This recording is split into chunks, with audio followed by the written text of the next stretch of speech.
Let us pray.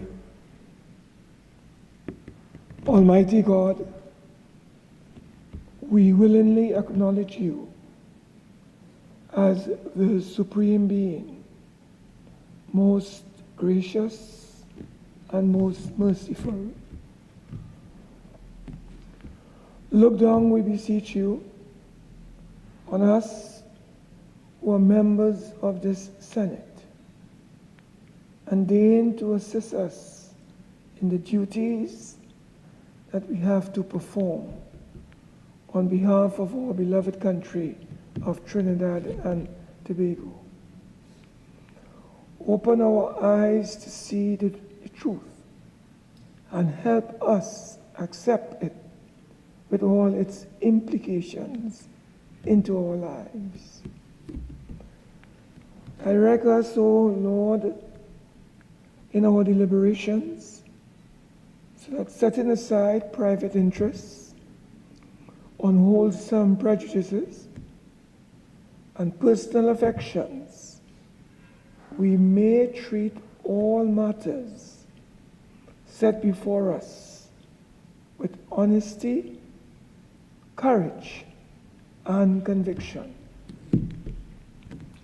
Through all we say and do in the Senate, may we give glory and honor to your holy name, inspire confidence in our fellow citizens, and make a positive contribution to the peace and prosperity of our nation.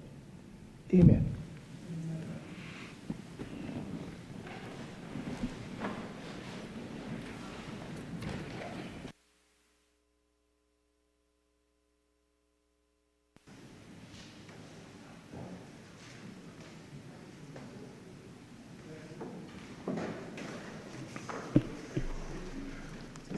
Oath or affirmation.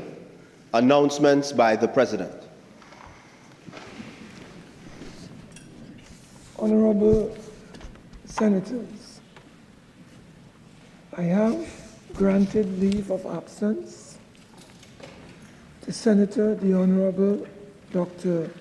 Kennedy Swarat Singh, Senator Dr. Natalie Chaitan Maharaj,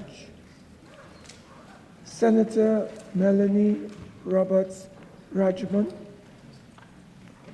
Senator Foster Cummings, and Senator Dr. Marley Nats, all of whom are out of the country, and Senator Sophia Choate, SC, who is ill. Honorable Senators, I have received correspondence from Her Excellency, the President, Christine Carla Kangaloo, ORTT, advising of the following temporary appointments in accordance with Section 44 of the Constitution. Mr. Ashworth Jack, during the absence from Trinidad and Tobago of Senator the Honorable Dr. Kennedy Swarat Singh. Mr. Andrew Ramsubik, during the absence from Trinidad and Tobago of Senator Dr. Natalie Chaitan Maharaj. Ms. Kamaria London, during the absence from Trinidad and Tobago of Senator Melanie Roberts Rajman. Mr. Patrick Phillips, during the absence from Trinidad and Tobago of Senator Foster Cummings. Ms. Zola Phillips, during the absence from Trinidad and Tobago of Senator Dr. Marlene Atts and Mr. Wesley Gibbons during the absence of Senator Sophia Choate, SC, due to illness. Honorable Senators, Senators are required to take the oath. Could we all stand?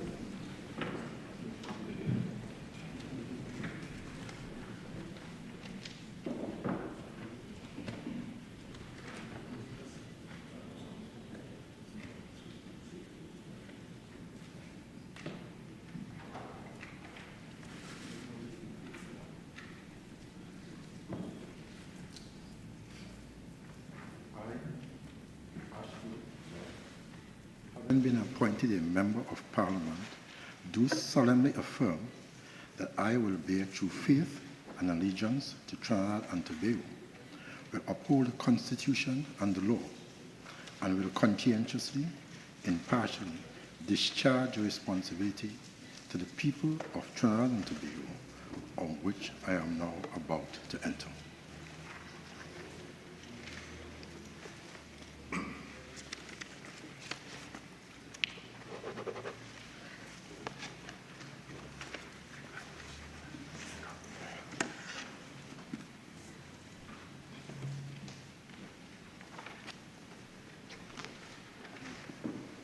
I, Andrew Ramsabik, having been appointed a Member of Parliament, do swear by the Bhagavad Gita that I will bear true faith and allegiance to Trinidad and Tobago, which uphold the Constitution and the law, and will conscientiously and impartially discharge the responsibilities to the people of Trinidad and Tobago upon which I am about to enter.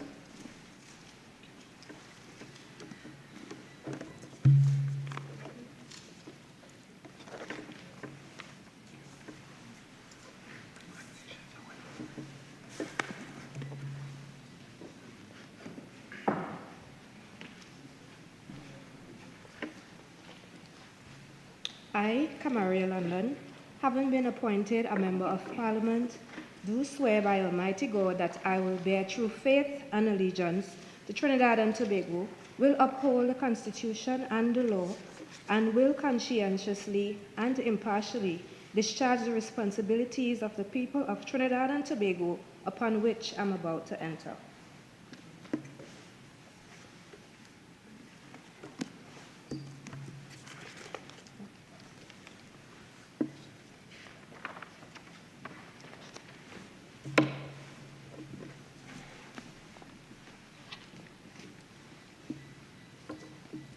I, Patrick Phillips, having been appointed a Member of Parliament, do swear by Almighty God that I will bear true faith and allegiance to Trinidad and Tobago, will uphold the Constitution and the law, and will conscientiously and impartially discharge the responsibilities to the people of Trinidad and Tobago, upon which I am about to enter.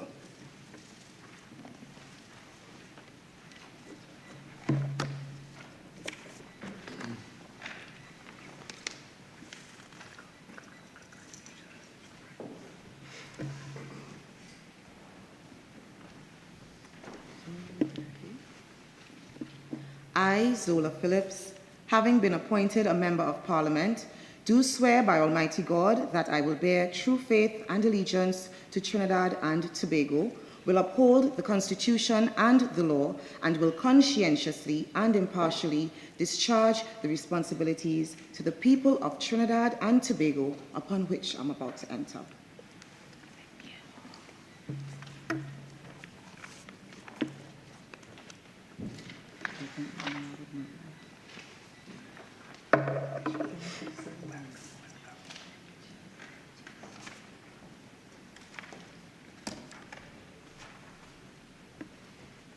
I, Wesley Gibbons, having been appointed a Member of Parliament, do solemnly affirm that I will bear true faith and allegiance to Trinidad and Tobago, will uphold the Constitution and the law, and will conscientiously and impartially discharge the responsibilities to the people of Trinidad and Tobago upon which I am about to enter.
Bills brought from the House of Representatives, petitions, papers.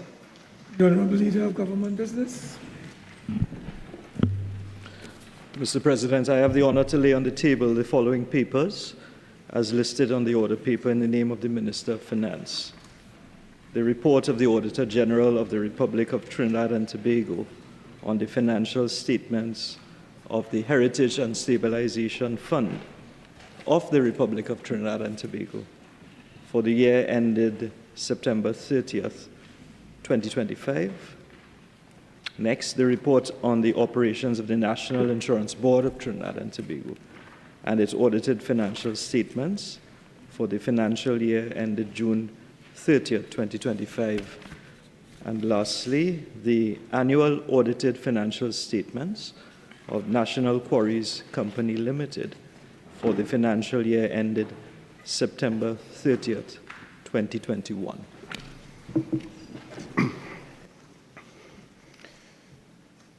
Urgent questions, questions on notice, questions for oral answer.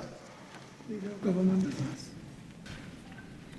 Mr. President, there are several questions on the order paper. We are prepared to answer the following questions: number 37, 46, and 48.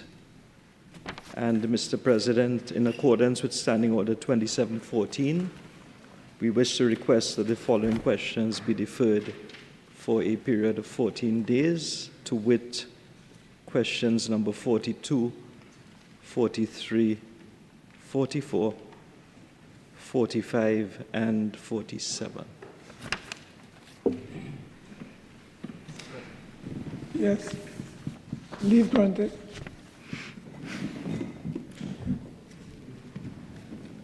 No question. I think there is a question.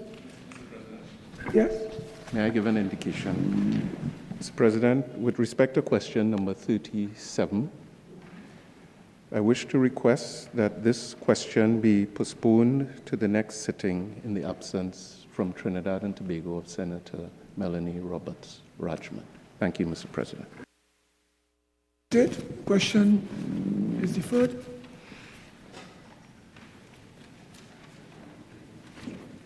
Yeah. Senator Vishnu Dalpal. Thank you, Mr. President. Question number 46 to the Minister of Finance. The Honourable Minister, the Leader of Government Business.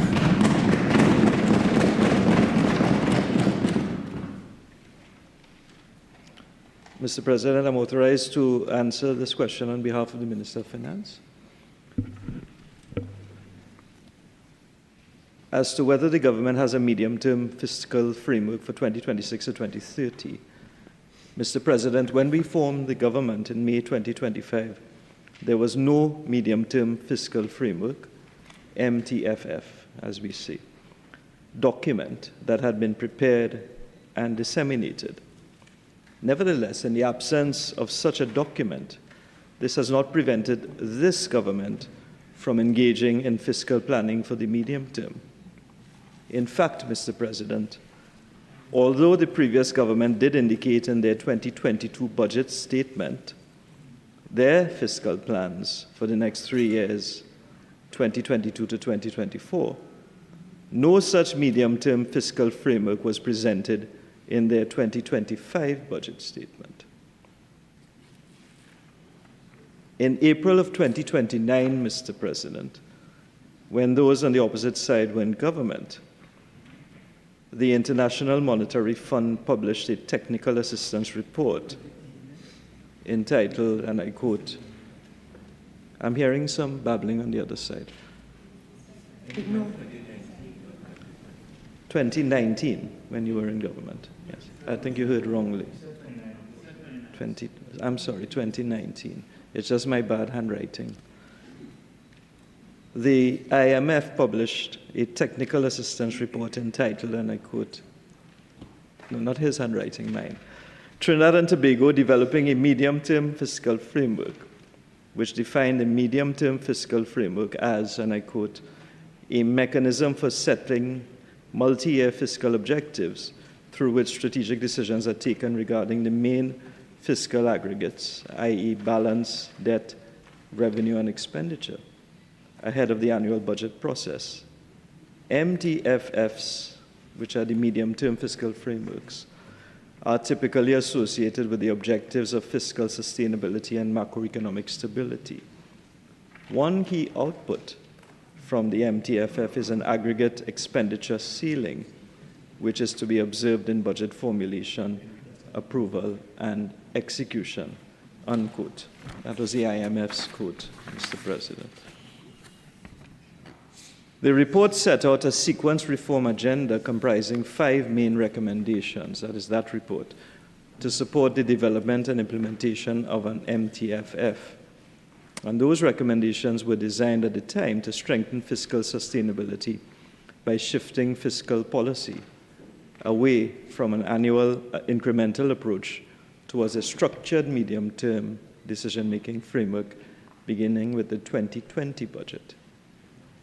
There were 3 main recommendations to be implemented ahead of the 2020 budget, and 2 main recommendations identified for implementation after the 2020 budget.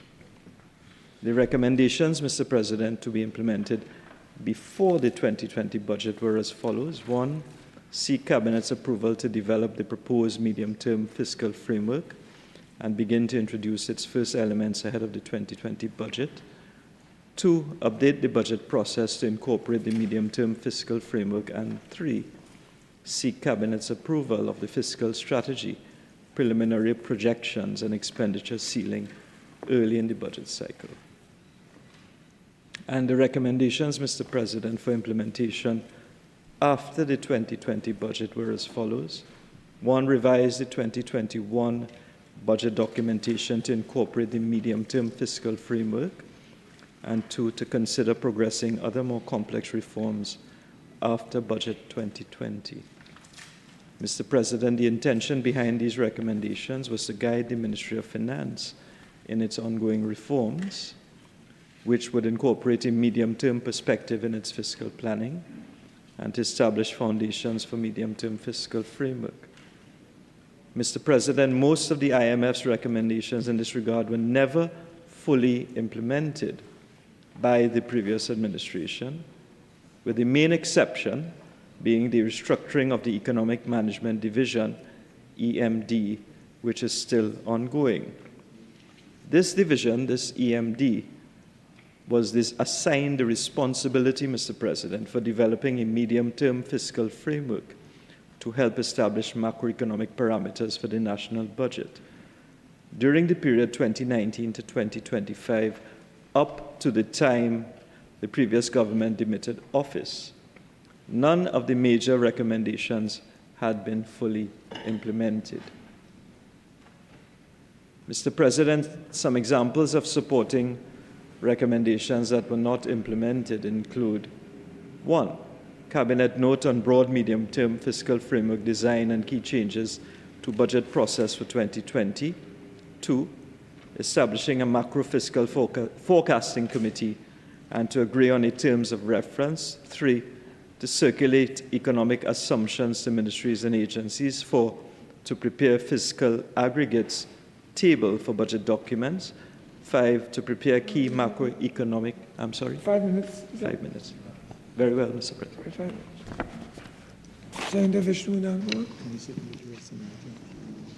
Thank you very much, Minister. And is it possible to circulate the rest of your response?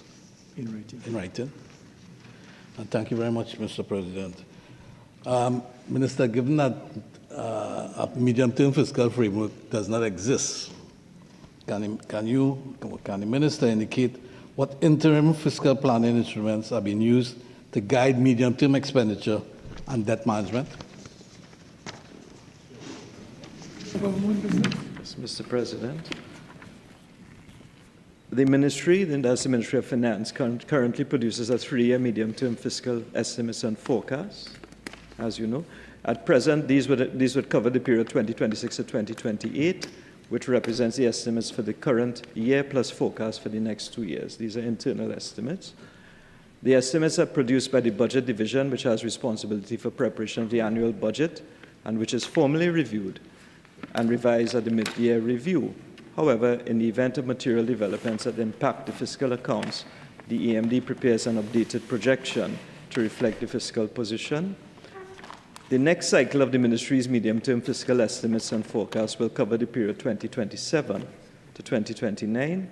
The year 2030 would therefore be included in the medium-term cycle relating to 2028 to 2030 period. And to be more specific to answer, the development of a comprehensive MTFF is currently underway as part of the Ministry's broader fiscal strengthening efforts, and the Ministry has already taken several steps, including enhancing the macro-fiscal forecasting function within the EMD, preparing multi-year projections that underpin annual budgets as an ongoing exercise, strengthening linkages between fiscal, real sector, and financing assumptions, and improving internal processes for medium-term expenditure planning. And Mr. President, I have been authorized to say that the framework will be tabled in Parliament once it has reached the necessary level of methodological robustness and institutional maturity. You have any other? Senator Vishnu Danpal? No. Oh, you're true. Yes. Senator Etienne?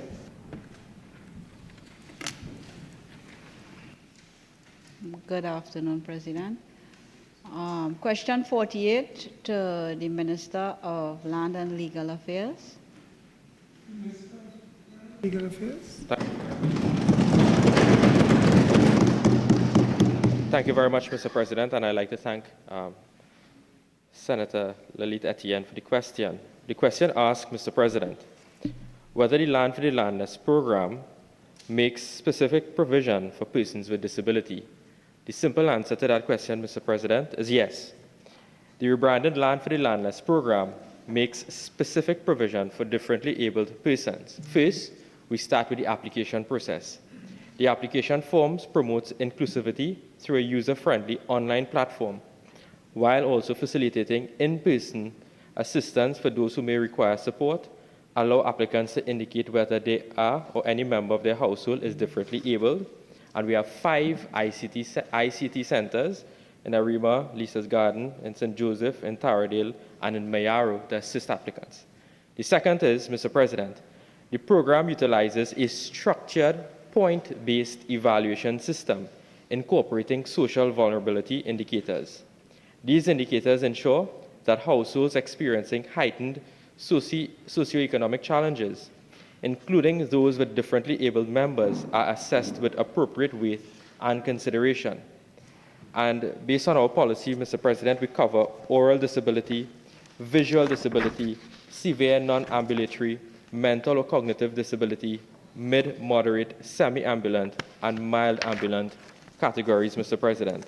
And applicants who attain the highest rankings under this evaluation framework, that is, those identified as most vulnerable, based on the established indicators, are prioritized for the allocation of approved residential lots, while other factors must also be assessed, including the applicant's financial capacity to purchase the residential lot at a subsidized rate.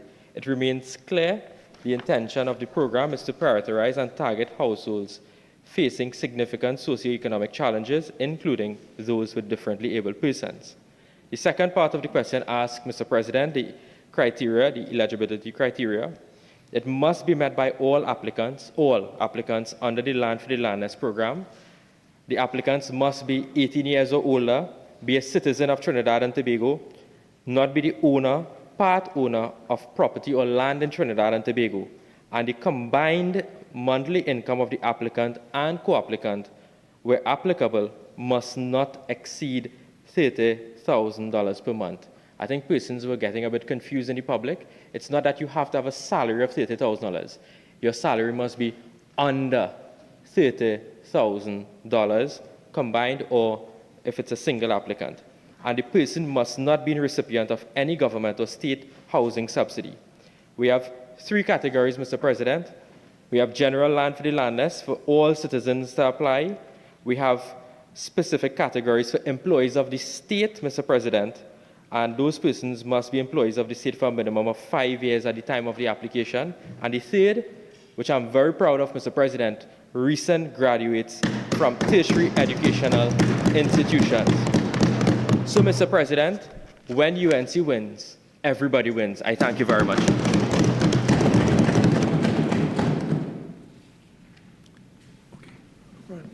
Any supplementary? Senator Etienne, do you have any supplementary? No, President. Thank you.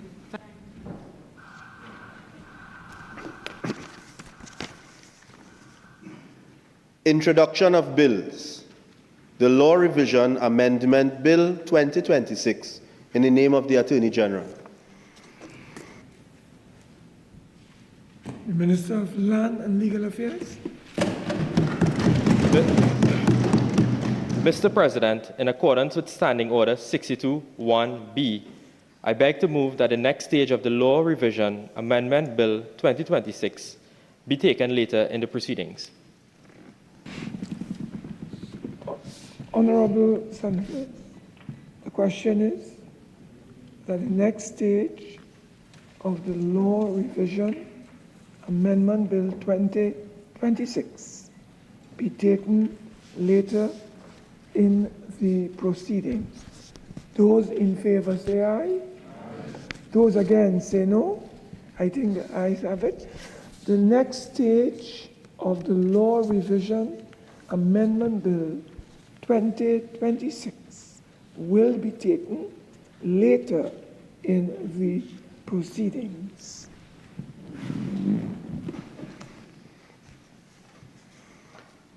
Public business, government business, bills second reading. The Honorable Minister of Land and Legal Affairs. Thank you, Mr. President. Mr. President, I beg to move that a bill entitled An Act to Amend the Law Revision Act, Chapter 303, be now read a second time. Mr. President, it's a pleasure to always join my honorable colleagues in this House, and I've been told that every time I come here, I come with good news. And I come again with very good news for this House and the country as a whole. Mr. President, in this very auspicious occasion of Ramadan, I also want to take the opportunity to wish my Muslim brothers and sisters, both locally, regionally, and internationally, Ramadan Mubarak. Mr. President, what we are doing here today is a very simple exercise. No rocket science, simple, practical exercise, which I don't think will meet any opposition. We are just going to make the laws of Trinidad and Tobago be made available online as official versions of the law. Mr. President, I could say that and take my seat, and I know I can get the support of this House. Currently, all of us, Mr. President, we go online, we download the versions of the law that are available online, but Mr. President, they are not the official versions of the law. And I sought the leave of the chair before I can do this in terms of displaying. These are the official versions of the law. These are the official versions of the law. It must be in a written format, printed, bound, and placed in these binders. These are the official versions of the law. Everyone has a smartphone, which is probably 1/4 of the size of this, and it's extremely lighter than this. So what we are doing, Mr. President, is taking a progressive step by encouraging persons to now go paper-based, moving away from the paper-based environment into electronic digital environment. So these very critical but simple amendments, Mr. President, would fundamentally impact our justice system. At the core of this bill is the principle that every citizen has the right or free access to legal information that govern them. And this bill would establish electronic versions of the revised laws of Trinidad and Tobago in the Digital Legislative Library as official, authoritative, and secure versions of the law. The laws of Trinidad and Tobago are found in principal acts and a myriad of amending acts. And we see it here, Mr. President. You have one miscellaneous bill that amends another miscellaneous bill, and then we have to cross-reference two miscellaneous bills with the parent act, and sometimes most of us in here don't have the most up-to-date version of the law. So when this law comes into force, Mr. President, it makes the jobs of the parliamentarians, the lawmakers of Trinidad and Tobago, your job becomes easier. We're making it easier. So there will be less error or less room for any error, Mr. President. Because the task of unweaving and weaving all of these amendments as part of the revised editions of the law, the supplement to the revised edition, is the responsibility of the Law Revision Commission established under the Act. And under the Law Revision Act, the Law Revision's mandate is to prepare, publish, and maintain a revised edition of the laws of Trinidad and Tobago. And these printed volumes, published in multiple volumes and updated by hand, have long served as authoritative reference for our legislation. They remain an essential part of our legal framework and have supported the administration of justice for decades. However, we are now in a digital age, and the way citizens, businesses, legal practitioners, courts, public institutions access the law has significantly evolved. Online platforms provide the average citizen with free access to timely information at their fingertips. Today, for the first and often only port of call for anyone seeking to know the law is the internet. Some people use ChatGPT. I don't encourage that, Mr. President. But in reality, our online legal resources already serve thousands of users each year, including attorneys, judges, students, researchers, parliamentarians, and members of the public. And Mr. President, I mentioned three various elements of the law. You have one, which is the consolidation of the law. Two, you have the revised version or the revised edition of the written law, which is called a revision. And then you have supplements to the revised edition. What does that mean? On a constant basis, the Parliament sits, and the Parliament may make a new law, which is a new act of Parliament, or they may amend an existing law, which is an existing act. So the Law Revision Commission constantly does consolidated versions of the law. But then you have a second thing called the revised edition of the law, which under the Law Revision Act, that is done at a particular date based on order. So the laws can be revised up to a particular date. And when the laws are revised until that date, that becomes the official versions of the law at that date. So assuming today being the 10th of March 2026, if we say today is the revised version of the law, we have consolidated versions of the law up until this date, which is the most up-to-date recent versions of it. Then after that, you will have supplements because Parliament sits and amends. Then those supplements now have to find themselves over the revised law. So you have the revised law at the bottom, and then you put the supplements in terms of including the amendments to the revised law. But that is done physically. The same Red Book, I remembered one day during in-service training with the late Miss Dana Sitahal, she brought boxes, Mr. President, cardboard boxes of paper, and she said, your first job is to revise the law. So, Mr. President, I was afraid how we are going to revise the law. You open the boxes and you find these printed sheets here, these printed sheets in clear wrapping, and it gives you instructions. In volume 1, replace pages 3 to 5 with these 3 leaves. In volume 6, replace page 1 to 10 with these leaves. That is how we are currently revising the laws based on our existing law. Mr. President, that cannot work. Under this progressive UNC government, we have taken the step to ensure that we have a digital environment for our laws. The courts sit online. Everyone views the Parliament channel online. You can find acts of Parliament on the Parliament website. You can find bills on the Parliament website. why can't we find the official versions of the law online? And that is what we are doing here today, Mr. President. Very, very simple amendment. But what it also does, Mr. President, it saves us some money, because I pulled the figures to find out, well, what does this cost us? Because these binders are expensive, the paper is expensive. And Mr. President, when I went into the Law Revision Commission, I asked them, I started to inquire about this particular process. We make our laws locally. The Parliament, this is the Republic of Trinidad and Tobago. But do you know our laws are printed abroad? Our laws are not printed locally. Our laws are printed abroad. Mr. President, as Minister, I gave a direction to the Law Revision Commission that when we are printing written versions of the law, which will coincide with the online version, ensure that it is printed locally. Ensure that it's printed locally.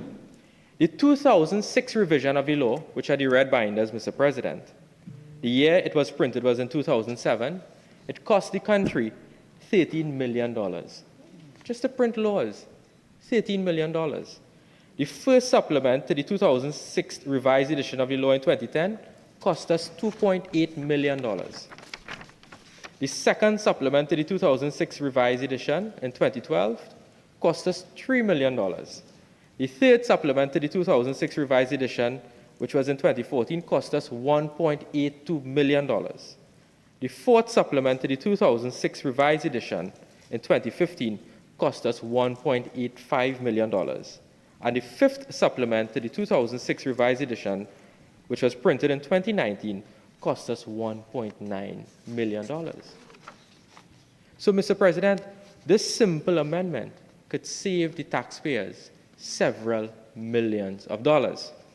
Because all of the practicing attorneys in this esteemed chamber, Mr. President, they use these red binders as decoration, you know. It's where lawyers go in front of, take their official picture, and post it online or share it with their friends and family. No one uses these red books. And if anyone disputes, I would ask them to say so. But, Mr. President, it's a form of decoration in someone's law chamber now. It's not practical. It's impractical to use. So, Mr. President, as I said, Section 4 of the Act requires the Commission to prepare, publish, and maintain a revised edition of the written laws of Trinidad and Tobago. And apart from references to written law in Section 4, Section 5 of the Act refers to publication of the laws in loose leaf form in such other form as the Commission may determine. There is no reference in the existing law to electronic versions of the law in the Act. And while the words "or in such other form" may appear to give the Commission the flexibility to publish electronic versions of the law, as well as printed versions, from a reading of the Act as a whole, Mr. President, and advice we received, and Section 15 in particular, it is clear that only printed laws are considered to be official and or authoritative. Under Section 15 of the Act, judicial notice is to be taken of the proper written statute book of Trinidad and Tobago. What does that mean, Mr. President? That the courts can only take notice of the written versions of the law and no other form. So therefore, this amendment is necessary to place it in electronic form. The Commission also publishes unofficial electronic versions of the law free of charge in its digital database called the Digital Legislative Library, which was established in 2015. The DLL is widely used by legal practitioners and the general public. However, because of the existing barriers to access, the electronic versions of the law published on the DLL do not have equal legal status with the printed versions and therefore cannot be relied on as a definitive statement of the law. In legal proceedings or formal government transactions, only the printed version is definitively official. This state of affairs is unsatisfactory as it lags behind technological reality of the modern world. Every citizen deserves to know the law he or she finds online are authentic, accurate, and up to date. The amendment in this bill would therefore guarantee that access, Mr. President. The bill would amend the Act essentially to provide free access to legal, certain, reliable laws in electronic format or a secure portal, the DLL thereby removing existing barriers to access, and further the bill would give the Minister the power to make regulations prescribing the required technical standards for securing the integrity of the electronic laws. Mr. President, I would go through the various clauses of the bill with the Senate. Clause 1 of the bill provides the short title of the bill. It is a bill to amend the Law Revision Act, Chapter 303, to expressly provide for the publication of electronic versions of the revised laws on a designated website. The effect of this amendment would be to put the electronic versions of laws on equal footing as their printed counterpart. Both versions would be official and authoritative. Clause 2 of the bill provides that the act for which the bill would come into force on a date fixed by the President for proclamation. And that is important, Mr. President, because currently we are in the stage of consolidating. Very soon we'll be revising the laws. The last revision that would have taken place would have been in 2006 with 5 supplements thereafter. So very soon we will be doing a revised version of the law. Secondly, we are in the process of testing all of the technology and the various security features and so on that would comprise the official laws. You have seen other institutions do it. The judiciary in particular, there's an e-verify system. So for example, when probates are issued through the Supreme Court, there are QR codes, there are various security features that determine whether or not the document that is presented is in fact an authentic document. Clause 3 of the bill defines the word act and used in the bill to mean the Law Revision Act for the purpose of ease of reference. Clause 4 of the bill, Mr. President, would amend Section 2 of the Act by the definition section by inserting the definitions of the 2 terms to be introduced into the Act by the bill. The term designated website would be defined as a website specified in an order made under the new Section 5A1, and the acronym PDF would be defined as portable document format. Clause 5 of the bill would amend the Act to provide for publication of official and authoritative electronic versions of the law. Clause 5 would insert 3 new sections into the Act: 5A, 5B, and 5C.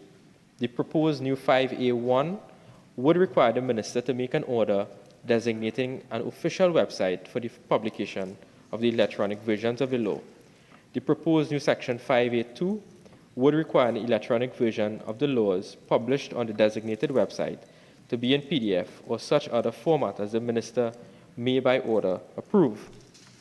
The proposed Section 5A3 would require certain conditions to be met before an electronic copy or printout of an electronic version of the laws can be recognized as official and authoritative. So there would be a presumption that electronic versions of the law that meet those conditions are as official and authoritative as their paper-based counterparts. The proposed 5A4 would enable the Minister to make regulations prescribing requirements in any respect of any matter mentioned in paragraph C1 and C Roman 2 of sections 5A3. This provision would enable the Minister to prescribe technical requirements necessary for securing and authenticating the electronic laws while allowing for some flexibility as technology is always evolving. The effect of Clause 5A is therefore to promote legal certainty, as it clearly provides that an electronic version of a revised law that meets the requirement of the Act can be presumed to be authentic, and unless the contrary is shown, be relied upon as secure and authoritative. The proposed Section 5B seeks to provide that where there are discrepancies between the print publication of the revised laws and the electronic version shall prevail. This provision would take effect on or after the date that these amendments come into effect. This provision is necessary because revisions of the law in electronic format would be published more frequently than the paper-based version due to the high cost of printing that I explained earlier. The proposed new Section 5C would provide that where a change or a correction is made to any electronic version of the revised laws already published on a designated website, the Commission shall publish a notice of such change or correction. And the Attorney General often says that the only body other than the Parliament that can amend the law is the Law Revision Commission. But those powers are very much circumscribed within their parent act in terms of being limited to corrections, omissions, and minor amendments, and so on. As it stands, the Act makes provision at Section 21 for the correction of errors discovered after the revised laws are printed and published by means of a correction order or a law revision order made by the Commission. So, this clause would ensure that errors in electronic versions of a law discovered by publication on the designated website can be corrected, and that users of the website to be made aware of the change. Clause 6 of the bill seeks to amend Section 15 of the Act to provide that electronic versions of the laws published under the proposed Section 5A are recognized by the court. Section 15 of the Act provides for the courts to take judicial notice of the proper written statute book. This amendment seeks to ensure that electronic versions of the revised law would carry the same weight as the published print version. So we take note that the bill does not do away with paper-based publication, we are limiting it, but it gives digital laws that are verified and authenticated the full weight of the law, enhancing public trust in our digital democracy. Mr. President, we are not strangers to this. There are other jurisdictions that have online official versions of their law. Countries like Singapore, Canada, Australia have updated their laws to make online versions of their law authoritative. So globally, the overarching trend is towards greater recognition and integration of online legislation within national framework. In Canada, the Legislation Revision and Consolidation Act 1985, as amended, has allowed for official online versions since 2009 via the Justice website. Most provinces have adopted similar legislation, including the Ontario Legislation Act 2006. The Department of Justice regularly updates consolidated laws on the Justice Laws website, and these online versions are legally authoritative for court purposes. Section 31 of the Legislation Revision and Consolidation Act provides that every copy of a consolidated statute or consolidated regulation published by the minister in either print or electronic form is evidence of that statute or regulation and of its content, and every copy purporting to be published by the minister is deemed to be so published unless the contrary is shown.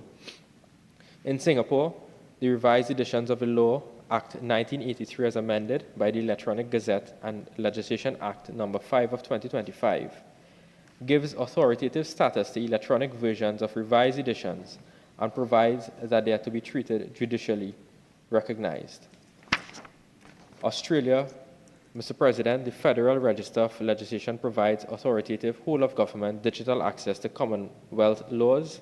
Australia's Electronic Transaction Act 1999 ensures that electronic communications and documents are as legally as valid as paper-based version if the electronic copy is accessed at or downloaded from an approved website in the format prescribed by the rules, and 2, either the website or electronic copy indicates in a way prescribed by the rules that such a copy is an authorized version. A printed copy of an electronic version of a revised law or compilation of laws is also recognized as an authorized version of a law if the copy indicates in a way prescribed by the rules that is an authorized version. Most Australian territories also have their own official websites providing free access to authorized online legislation, including revised Australian legislation in electronic format. The authority of the electronic laws is established either by the Interpretation Acts or other similar legislation. These are the official websites that are the most up-to-date compilations or consolidations of legislation that can be found. Digital revised laws and compilations of laws are considered authoritative if sourced from official government register websites. Electronic versions of laws and compilations are typically provided in PDF format to prevent unauthorized changes and carry a digital signature that identifies them as official. Mr. President, in conclusion, I strongly urge this House of the importance of these amendments. We are embracing our future towards modernizing our legal system. Currently, I've asked the Law Revision Commission to provide me with some information with respect to how far we are along with the consolidation for the new revised date. We are past 50% of the acts to be consolidated and revised, Mr. President, and in very soon order, we will see that happening. There are many players involved in the lawmaking process.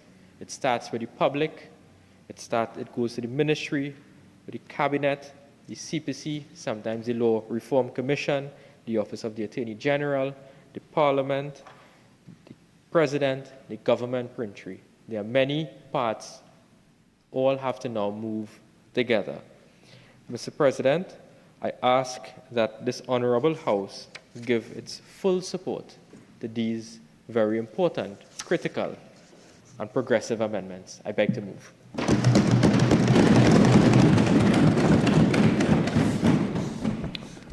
Honorable Senators, I shall now propose the question for debate. The question is that a bill entitled An Act to Amend the Law Revision Act, Chapter 303, be now read a second time. The Honorable Senator Faris Al-Rawi. Merci. Thank you, Mr. President. Mr. President, I rise today to join in contribution to this debate. I welcome the honourable members, the honourable ministers piloting.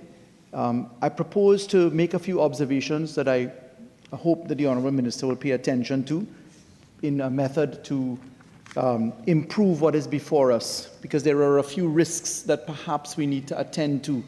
I don't think that it would intrude upon passage of the bill today, but I make these genuine observations in an attempt to shore up some concerns that I have in relation to the law.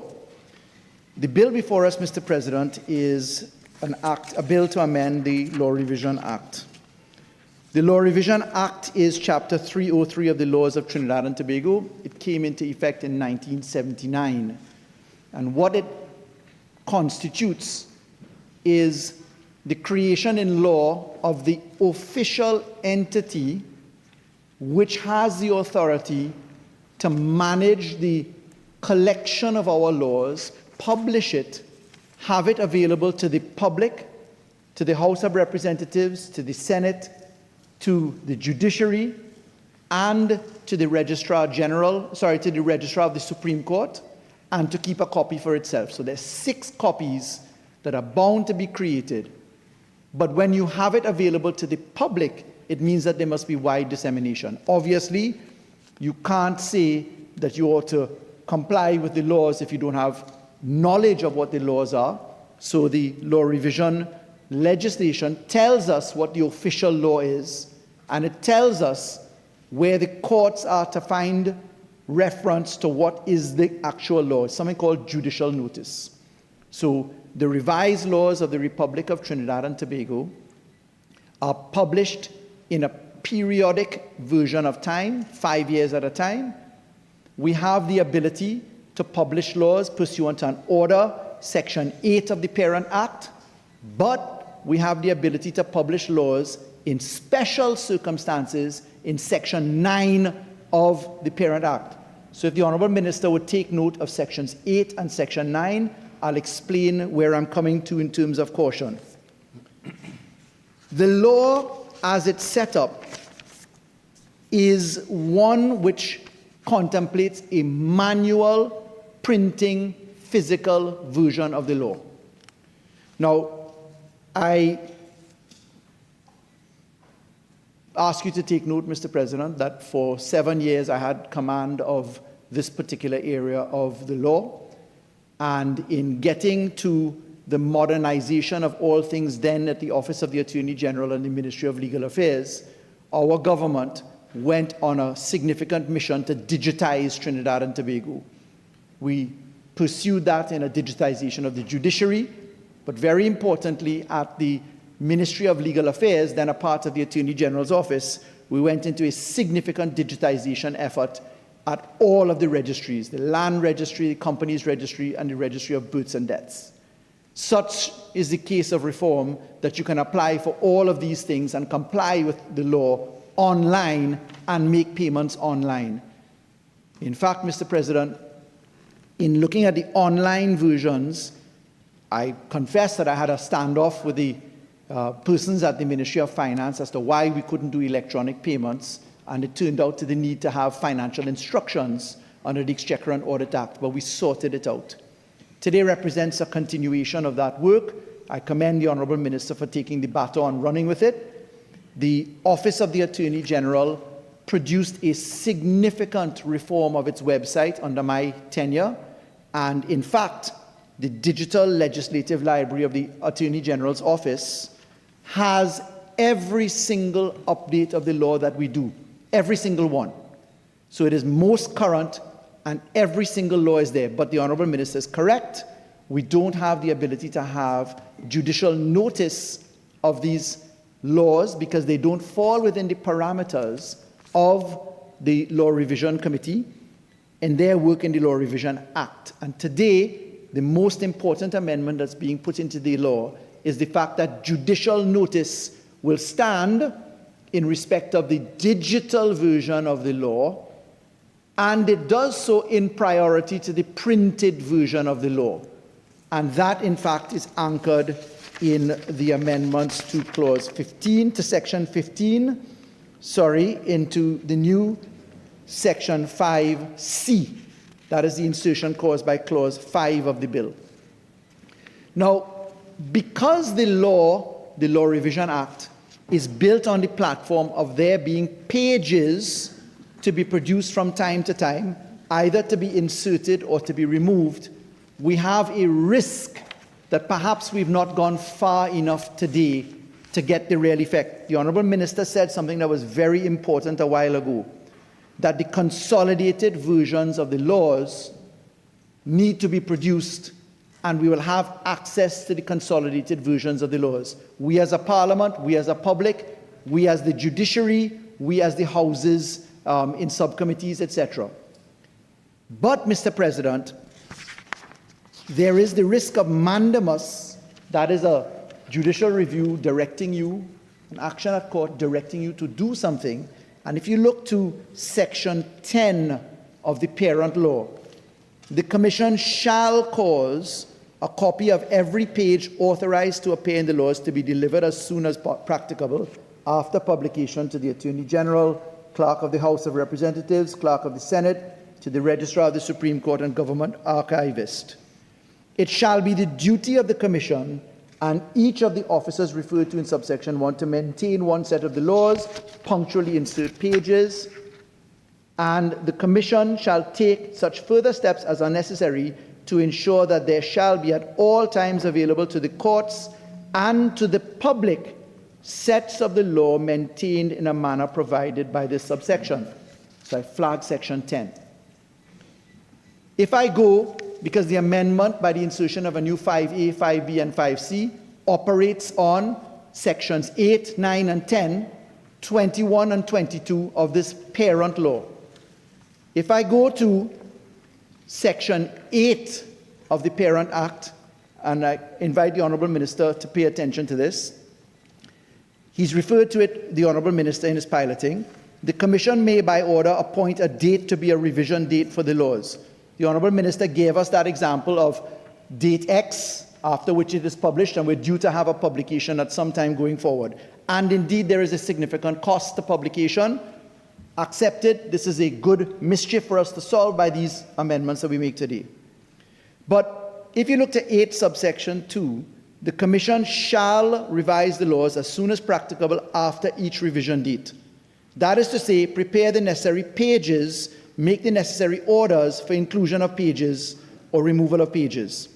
So it's only after the order has said, look, in the year 2026, in August 2026, you shall have the revised laws coming into publication. It's after August 2026 that you go and you insert and remove pages, as the learned Minister said. Now, I actually remember the laws being inserted into the black books long before the red books. So it's an exercise that has happened from time to time. But my point in relation to Section 8 of the Parent Act is that it still requires a manual process of the insertion of pages.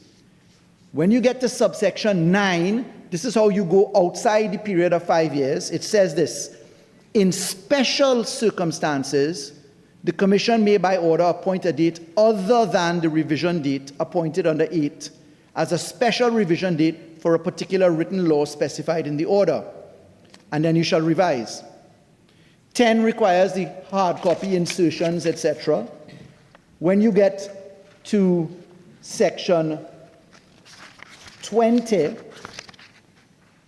section 21, there's another very important rule where any error has been made in publication, comes to the attention of the Commission shall forthwith rectify the error in manner provided by this section. Let me underline that. This section only. And the Commission may rectify an error by a correction order, making required amendments to the law, and either alternatively or in addition, by a law revision order removing, inserting, or replacing such pages. Section 22.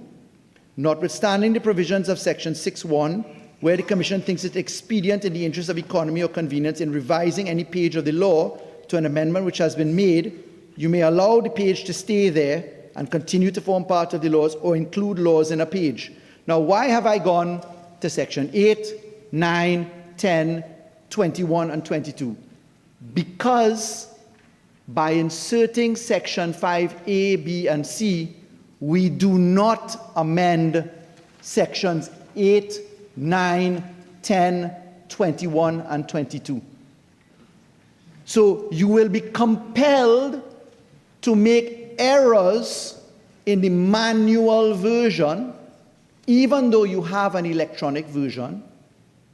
And if somebody is wicked enough, but in the right to do so, they could compel you to actually do the physical version, because we are still bound by this law to run now a manual printed version alongside an electronic version.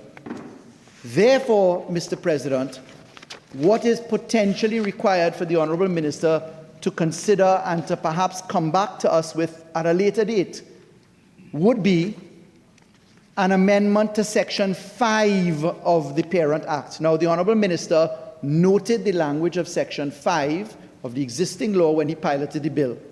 Section 5 says this: the laws shall be published in loose leaf form or in such other form as the Commission may determine, and shall comprise such pages as may be authorized to be included therein under Section 6. I held the view that the language which says or such other form as the Commission may determine could include electronic versions. I hold that view because of the Electronic Transactions Act, albeit that the Electronic Transactions Act treats with transactions, it also treats with its objective section with encouraging the use of data and other mechanisms held by public bodies, and the definition of public bodies in the Electronic Transactions Act includes the government, the parliament, etc. It is in the Electronic Transactions Act that you have the ability to store things electronically, particularly insofar as the Electronic Transactions Act binds the state. Now, I believe that the Honourable Minister should consider amending Section 5 of the Parent Law specifically to include the words "including by electronic means." Why? If you amend Section 5 of the Principal Act to say now the laws shall be published in loose leaf form or such other form, including by electronic means, then you will take care of the problems that we have when you get to Sections 8, 9, 10, 21, and 22, where right now you're bound to do the errors by orders which are physical, Because when you get to what the bill says, the introduction of the electronic versions in the new subsections 5A, 5B, and 5C by Clause 5, Clause 5 says, the minister may by order designate a website. This is 5A. An electronic version of the laws that shall be published shall be in PDF or other format as the minister may by order approve. Electronic copy or printouts shall be deemed to be official and authoritative if they have certain conditions met. And I'm going to come to that for a different purpose in a moment. Minister may make regulations. 5B, if there's an inconsistency, the digital version prevails. 5C, you must give digital notification of changes. But this section is only, when you read it, to publish electronic versions on a website with certain conditions being met. Section 5 of Clause 5 of the bill does not correct errors, omissions, insertions, and printable versions of the type that Sections 8, 9, 21, and 22 dictate. It can be solved very simply by including in the parent law, Section 5, the words including by electronic means, which means that the laws shall be published not only in loose leaf format, but in electronic versions. Because a failure to produce it in printable versions available to the public, which is where it costs millions, the law says you have to have 6 copies, but you must have it available to the public. The millions of dollars come in the availability to the public. But if you want to migrate away from the cost of the printable versions to meet the public, you really have to say that the laws themselves may be published in electronic versions. Now, Mr. President, if you get to Clause 5 of the bill, and you cross-reference now Clause 4. Clause 4 says, let's put in definitions for designated website, no problems, but we're including a definition for PDF. Why? Because in Clause 5, we're introducing that the requirement is that laws must be in PDF. Now, what is PDF? It's a portable document format. It is a format available regardless of what type of device or software you use or operating system. So it works for Windows, it works for open source software, it works for Macintosh users, Apple users. The problem with the definition of PDF means portable document format is that it's restrictive. Really and truly, Honorable Minister, you ought to consider amending the definition to borrow the language of 5A2. The definition should really read, PDF means portable document format or such other format as the minister may by order approve. So that way, it always speaks. Why? Because when you go to the new section 5A 3B, one of the conditions for the electronic version of the law to be correct is that it must be accessed or downloadable from the website, designated website, sure. But it is in PDF. Now, with technology constantly training and changing, this becomes a technologically specific term which tomorrow may not exist. And the problem is the definition section doesn't continue to speak. It's higher up in the subsection. So anytime you move away from a PDF format into a different format, it cannot easily be approved by the minister. The minister would have to come and amend the new section 5, capital A, to change PDF to be or such other format as the section dictates. The simple fix to that, look at the definition section, amend PDF, and you can find comfort, because if you look at the designated website that is used in the definition, you'll see it has the same formula. Designated website means the website specified in an order under section 5A1. So there really would be no skin off collective backs to say PDF means portable document format or such other format as the minister may by order approve in accordance with section 5A2. So you'd be using the same formula that you use to describe designated website, to describe the PDF version. Now, Mr. President, if you get to this operation through sections 8 and 9 of the Parent Act, the real purpose of this, mischief number 1, publish the laws and give judicial notice to the judiciary using the digital version. Agreed. We have that in clause 5, producing the new 5A, 5B, 5C.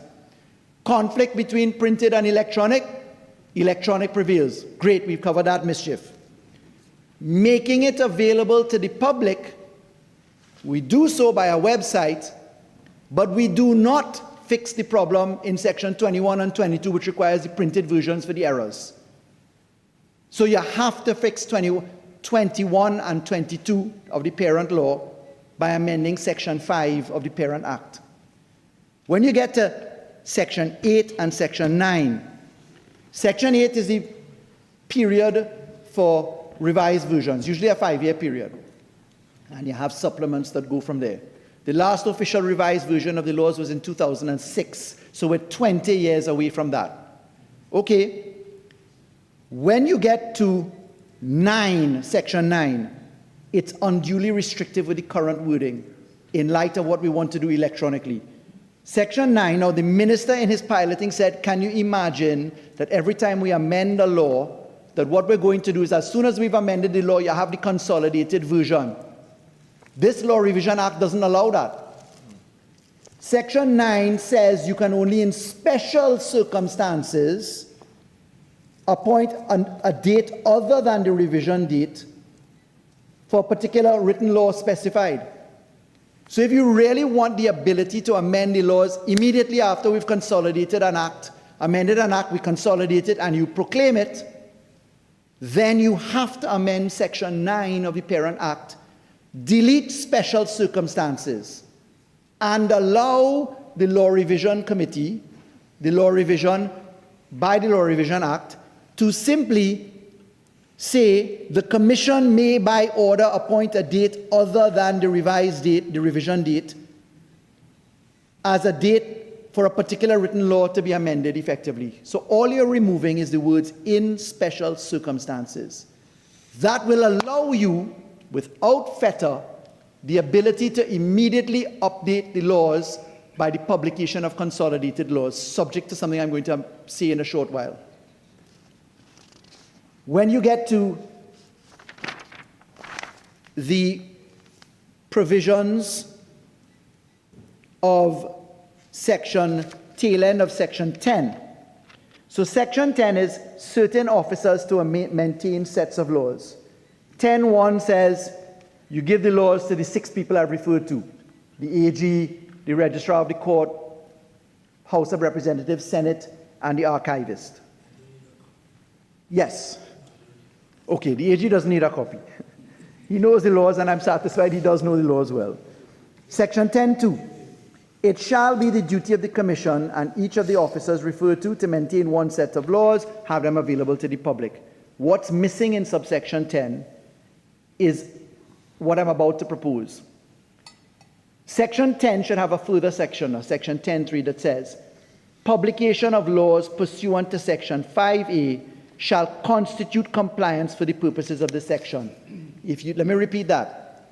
Section 10 requires a positive statement that says, instead of having to physically print the laws, I'm breaking it down.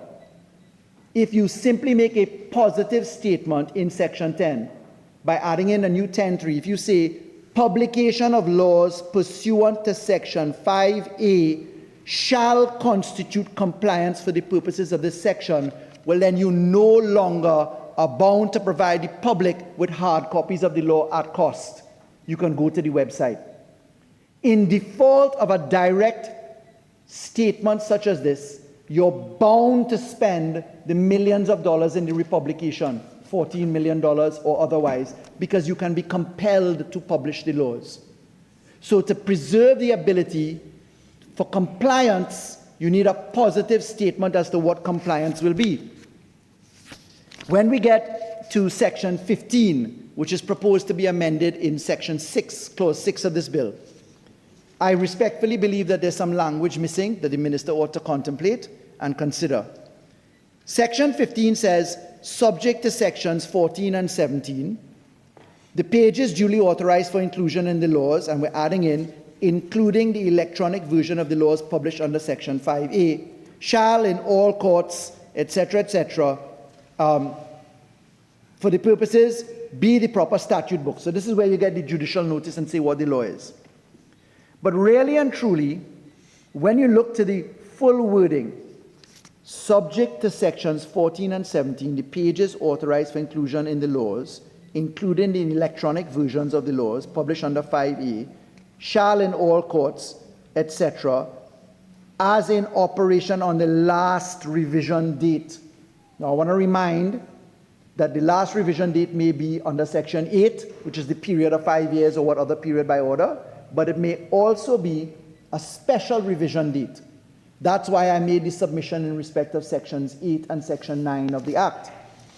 But what is required flowing from this is when you get to section 16. Section 16 is the powers of the Commission. In preparation of the laws for revision, we give them certain powers to omit certain things in law, and then we go to subsection B, to consolidate in one written law any two or more written laws in pari materia. So that's where you take two different laws and you consolidate them. We don't have a positive statement, which I believe is required, that the Law Revision Committee in preparation of the laws, in my respectful view, ought to have an express power to publish consolidated amendments to laws. Why? It would allow the Honourable Minister and the country the ability, every time we proclaim a law that has been amended under Section 9, that is outside of the long period, it will allow you to consolidate amendments, not of different laws in pari materia, but of the law that you wish to publish. There's a material difference between the two. Mr. President, when we get to Section 21 of the Parent Act, this is under errors, and when you get to Section 22, which is the alternative mode of amending laws, I respectfully recommend that the Honourable Minister consider introducing specific language, and the language would be this: introduce the words, or electronically republishing the consolidated amended laws pursuant to Section 5E. So where in 21 it says, where any error made in the publication of laws comes to the attention of the Commission shall forthwith rectify the error in manner provided by this section. That is, the Commission may rectify the order by an order to be called a correction order, making required amendments. It does not say electronically. Secondly, by law revision, removing, inserting, or replacing such pages. It does not say electronically. Thirdly, a correction order or law revision order made for the purposes of rectifying an error may have retrospective effect. It does not say that the order may be published electronically. Fourthly, in the section, an error means a publication by the Commission of a written law. I think it necessary to include in Section 21 that the Commission in subsection 2 may rectify the error, keep A and B, which is by a correction order or removing or inserting, but put in a third limb which says, or electronically republishing the consolidated amended laws. Now let me explain what I mean by republishing. We had specific litigation on this in the public health regulations. When we did the public health regulations, which were being amended almost every 2 weeks under the COVID-19 experience, we had the legislative option to amend certain paragraphs in the orders, the public health orders, or to republish the orders. And it was recommended as a matter of law for the purposes of applicability of the law and as to avoiding arguments on what aspect was retrospective and what aspect was prospective. We took the decision to repeal old public health ordinance laws that were being replaced by new public health ordinance laws. The same principle applies here. If we are looking to the electronic publication of laws, we're not taking the manual system of this act, where we go and we take a page and we replace the page, or correcting an error with a page that says ignore that page and just use this one. What we're doing in an electronic system is we're effectively republishing the entire thing electronically. And therefore, Mr. President, I humbly recommend that the Honourable Minister should consider including a third option to Section 21, which is to allow for the electronic republication of the laws, so that you are not confined to the paper systems of Section 21. The same thing applies to Section 22, which allows the page to continue or to include an amendment page. It does not allow for an electronic fix to the situation. And in those circumstances, and I know the minister has taken absolutely no notes, I'm sure, because somebody's recording it, but I genuinely recommend, Honourable Minister, if you want to get this right, not that we are not going to support today, but I genuinely recommend, having done the amendments to the judiciary to allow for electronic filing, having done the electronic payments into and out of court, I come to you on behalf of the opposition with a considerable amount of experience as to what can go wrong in terms of litigation. We were sued and challenged by people including then Attorney at Law Wayne Sturge, who challenged all of the laws that we brought, which he's now using quite happily and commendably. But what I'm trying to tell you is that there will be challenge to these things, because if you don't have the express power and you don't cater for the move away from the parent law, which says insertion of page or removal of page or amendment page, if you don't allow for the amendments to be inserted into, let me put them in summary now. Firstly, Section 5 of the Parent Act. Section 5 should include the words including by electronic means. So it would read, the laws shall be published in loose leaf form or in such other form, including by electronic means, as the Commission may determine, and shall comprise such pages or versions, insert or versions, as may be authorized to be included under Section 6. That will give you the power to do everything, errors, omissions, electronically. We currently don't have that in the bill. No problems with Clause 5 of the bill, which is confined to Clause 5, as it is cross-referenced in the definition section by Clause 4 and cross-referenced in Clause 6, which amends Section 15. But if you take away new Sections 5A, B, and C, and amended Section 15, an amended definition section, the rest of the law operates without electronic basis. And you therefore have to give that springboard to allow for the electronic introduction.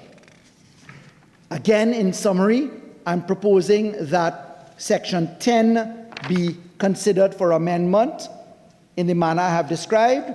I'm proposing that the Honourable Minister consider amending Sections 20 and 21 by including the ability to do errors, omissions, and alternative modes of amending laws by electronically republishing laws.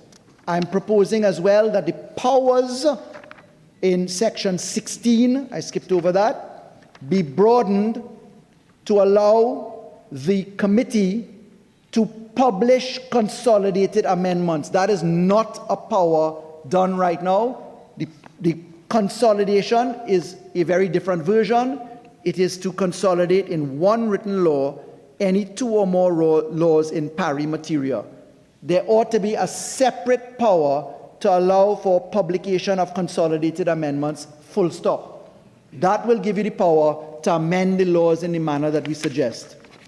Mr. President, I could sit and write these amendments out for the Honourable Minister.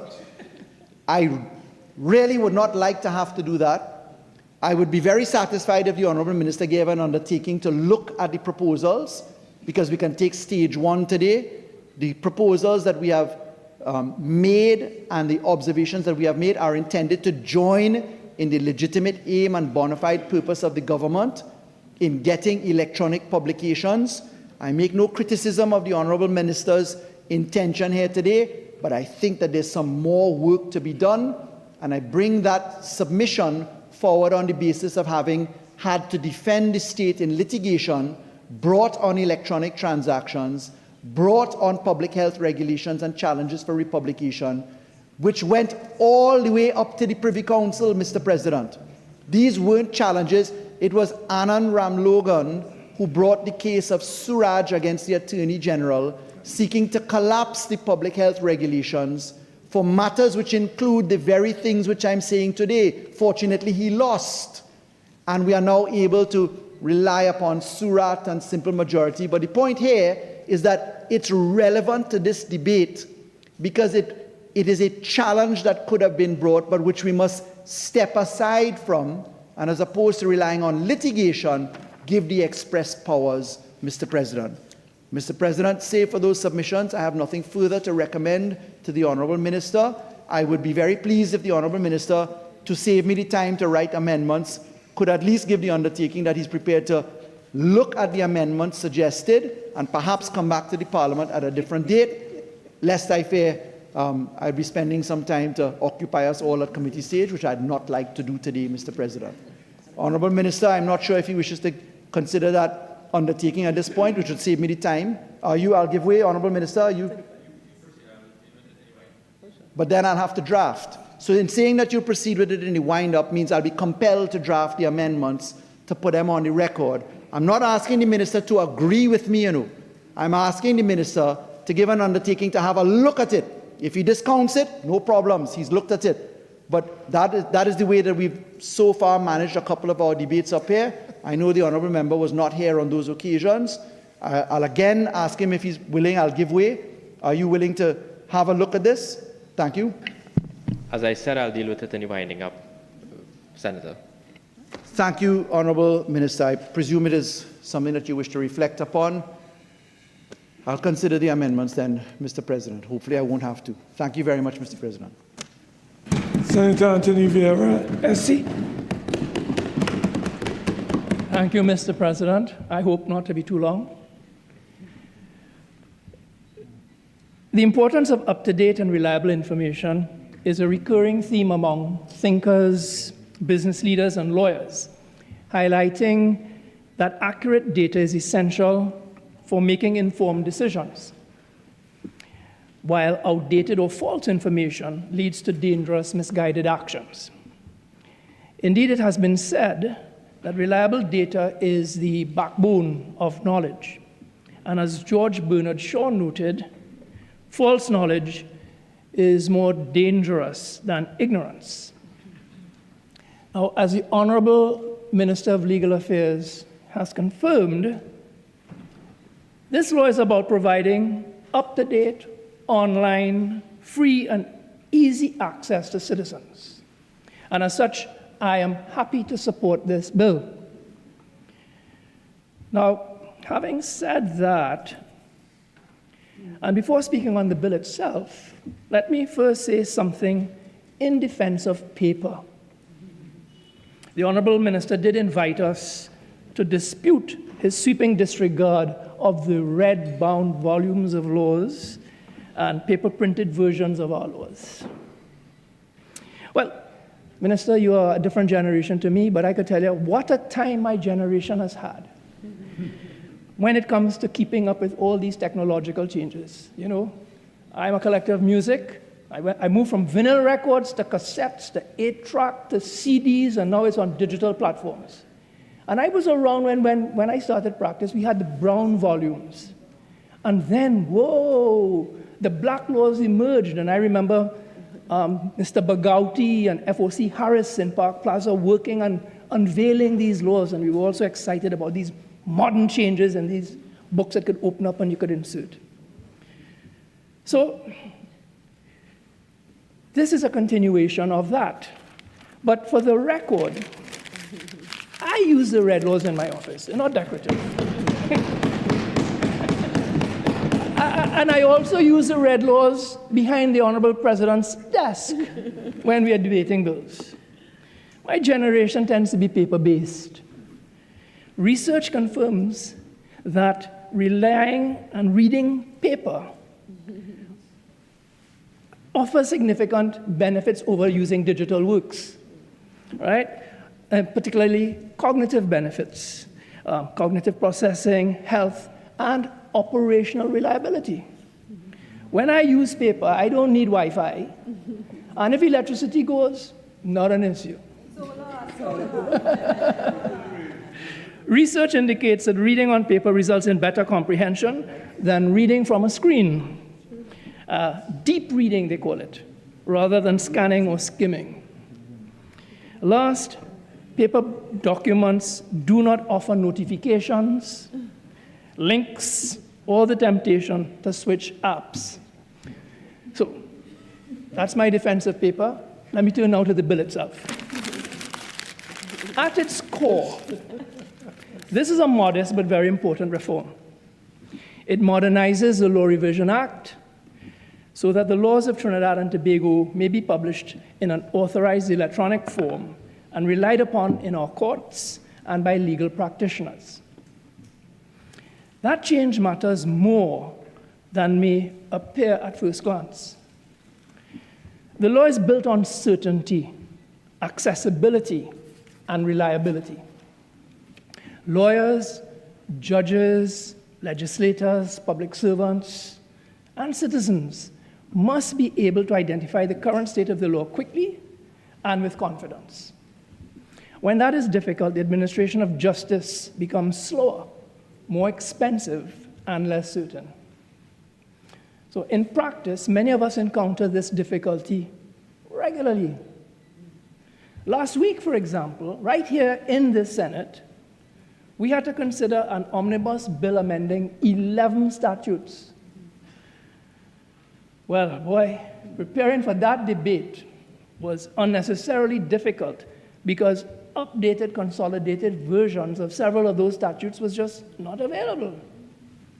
One had to search through and then cross-reference multiple amendments, multiple laws, and in some cases, you had to rely on paper copies, cross-reference, informal compilations, just to confirm the current state of the law. And that is not how a modern legal system should operate.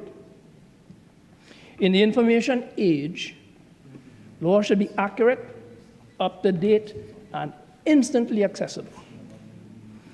Many jurisdictions now treat authorized electronic versions of legislation as the official version of the law. For example, in the United Kingdom, I believe they publish authoritative legislation through legislation.gov.uk under the framework and subsequent digital publication reforms. And Canada provides official consolidated legislation online through the Department of Justice website, pursuant to their Legislation Revision and Consolidation Act. So this bill moves Trinidad and Tobago in that same direction. By enabling the Law Revision Commission to publish official electronic versions of the laws on a designated website, and by allowing those versions, once properly certified, to be used in court, the bill does several valuable things. First, it improves legal certainty. Practitioners and courts will know that the version downloaded from the official site is the authoritative version. Secondly, it facilitates legal research. Lawyers, judges, academics, and students will have faster access to consolidated legislation without having to reconcile, cross-reference multiple amendment acts. Thirdly, it strengthens parliamentary scrutiny. When we debate bills that amend existing statutes, we will now be able to see clearly what the current law is before deciding how it should be changed. Fourthly, it enhances public access to the law. Citizens, as the Honorable Minister has pointed out, will not have to purchase expensive volumes and constantly be having to update via the government gazette with piecemeal amendments or having to rely on unofficial sources simply to know what the law says. And last but not least, this will reduce the risk of error, as the bill sensibly provides that where discrepancies arise between printouts and the electronic version, the official electronic text will prevail. So in short, this reform helps ensure that the laws of Trinidad and Tobago are not only enacted properly, but are also accessible and intelligible once enacted. For a jurisdiction whose legal system depends heavily on legislation, often amended frequently, this is an essential step towards maintaining confidence in the integrity and reliability of our legal framework. And so for these reasons, I support the bill, though I don't see it as necessarily signaling the end of paper. I thank you. The Honorable Leader of Government Business.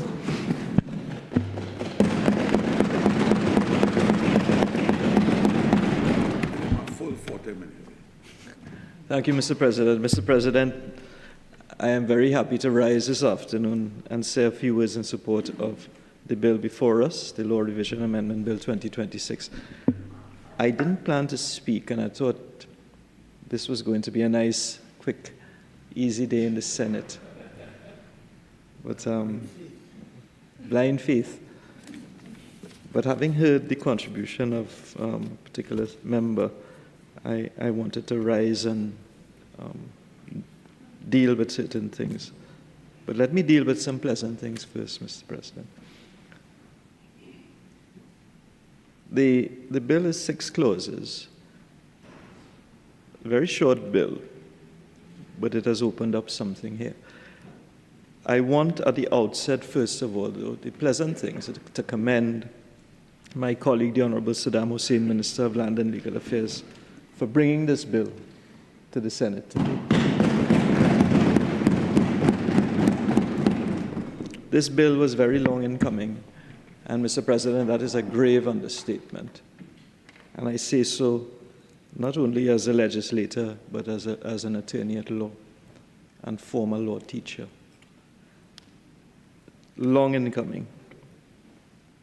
And I want to reminisce a bit, if you would permit me, because Minister Hosein is here, and I think Minister Hosein, I hope he remembers, because I used to do it at my first lecture in civil practice and procedure at the law school, the very first lecture, and I remember telling him and all his cohorts, one of the first things was that when you're presented with a legal problem, and you have to solve a legal issue, the first question you ask is, what is the law? What is the law? And when you ask what is the law, you don't run to the law library and pull a volume down. And Senator Vieira spoke about the black laws. I know the black laws very well.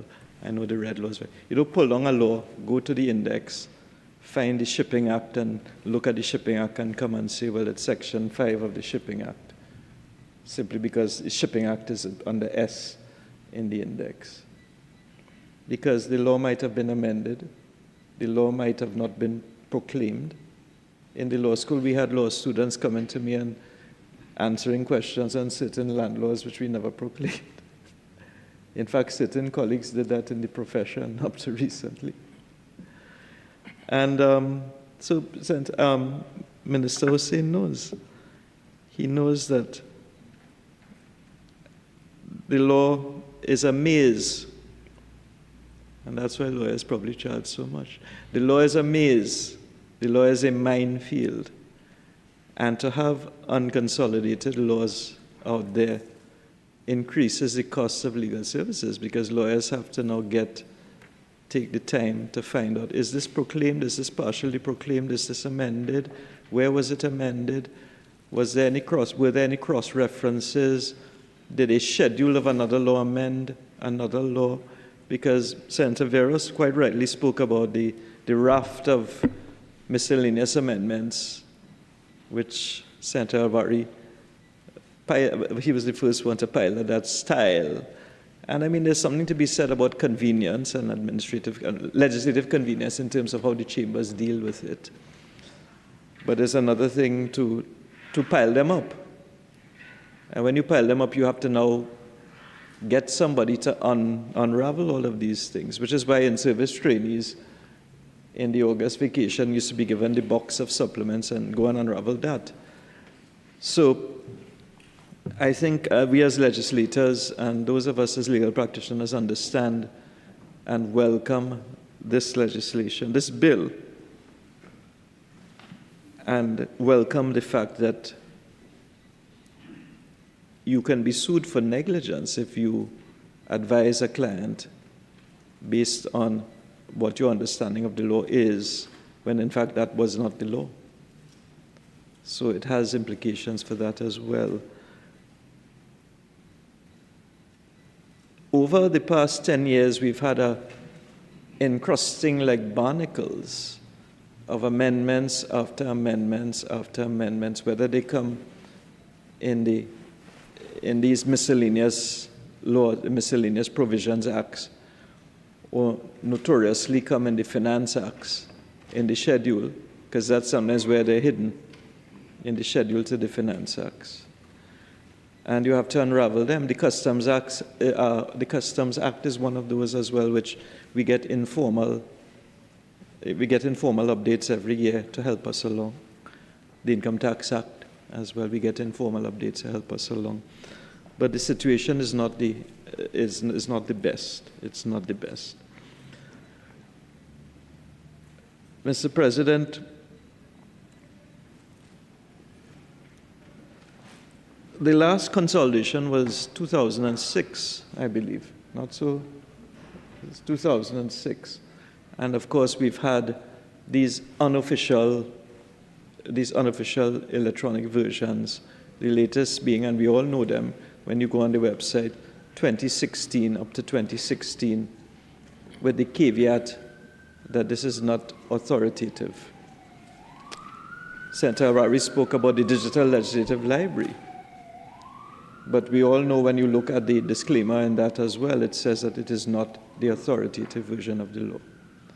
So there's a risk that practitioners, those who have to advise, have to take, those in this chamber as well when we're debating legislation, that you either go and look at it and do it manually yourself, or you take what is there, because it may be prone to human error as well. So it is something that we have to work out. And that's what we're trying to do in this piece of legislation. Mr. President, Senator Al-Rawi has this unique ability, with the greatest respect, I would call it an anesthetic ability, to consolidate 10 years of inactivity into 40 minutes.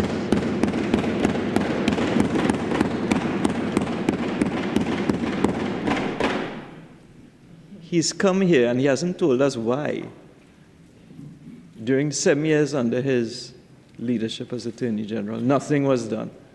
This is 6 clauses. But I understand why nothing was done, because he took a 6-clause bill and turned it into something so complex that I don't think anybody in this room still understands what he just said. And then has the gall to come and tell this chamber that he will put amendments on the floor if it is the Honourable Minister does not give an undertaking to consider his proposals. That's objectionable and offensive, to say the least. It's holding us in terrorem, because he's going to cause the sitting to go on for another 2 hours with an amendment to every clause here.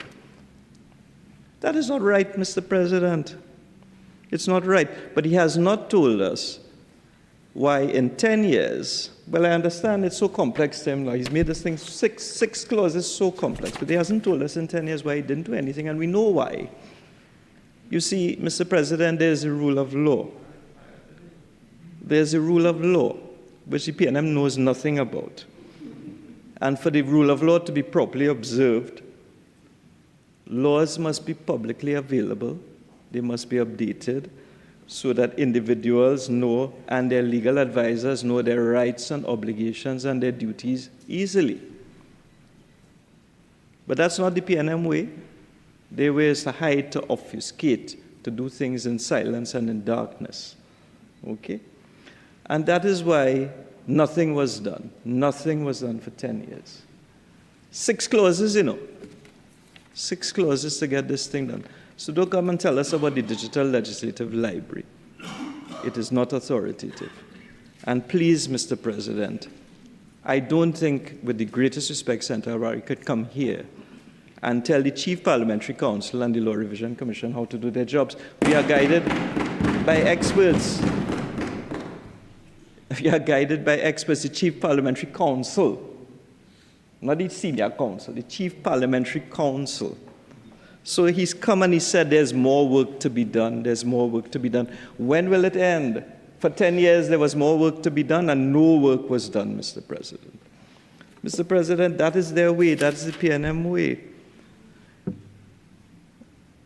The importance of this bill, Mr. President, has to also do with the attraction of foreign investors to this country. You would not think so, but that is important. Because when investors come here and they can't get a clear view of the law, it undermines confidence in our legal system, Mr. President. And for 10 years, somebody on the outside looking in would wonder, we can't get a straight answer as to what the law is here. We have to go through all of these hoops and all of these hurdles to get an answer as to what the law is. I just thought I would put that in because I think that's important.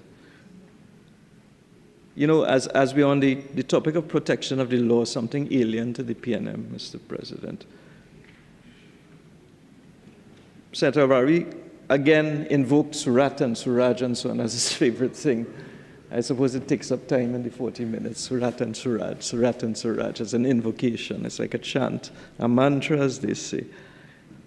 But let's go down that line and let's look at the same constitutional right to protection of the law, which the Privy Council said in Commissioner of Prisons and C. Passad 2001 case out of the Privy Council. It is a broad and all-encompassing right incorporating access to justice, access to courts, and access to legal advice. And I dare say, Mr. President, that no one here can deny that access to justice and access to the law would necessarily involve access to authoritative copies of the law as they are in force, without frustration and without impediment. And if that is so, Mr. President, Senator Al-Rawi likes to talk about mandamus and we will be sued and we are judicial review, and he gone all the way to the courthouse already with a simple 6-clause bill. But he hasn't told us that in 10 years, his administration may have been in breach of that protection of the law clause by denying citizens the right to have an unfrustrated access to the updated laws of this country. So don't come here and talk about mandamus and scare us with your amendments. We're not afraid. We're not afraid of that. Sometimes I wonder if you are piloting the bill here, but you're not.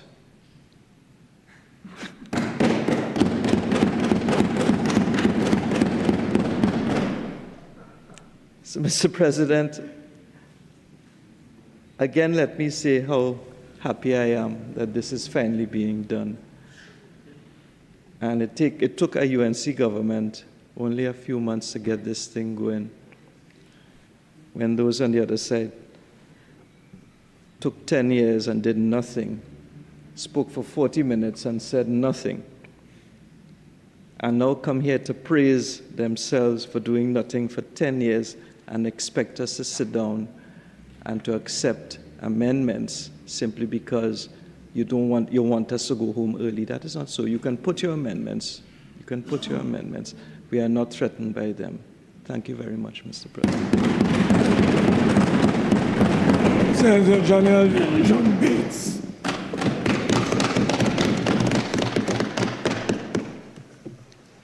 Mr. President, I thank you for the opportunity to lend my support to what we consider a positive move in legislation.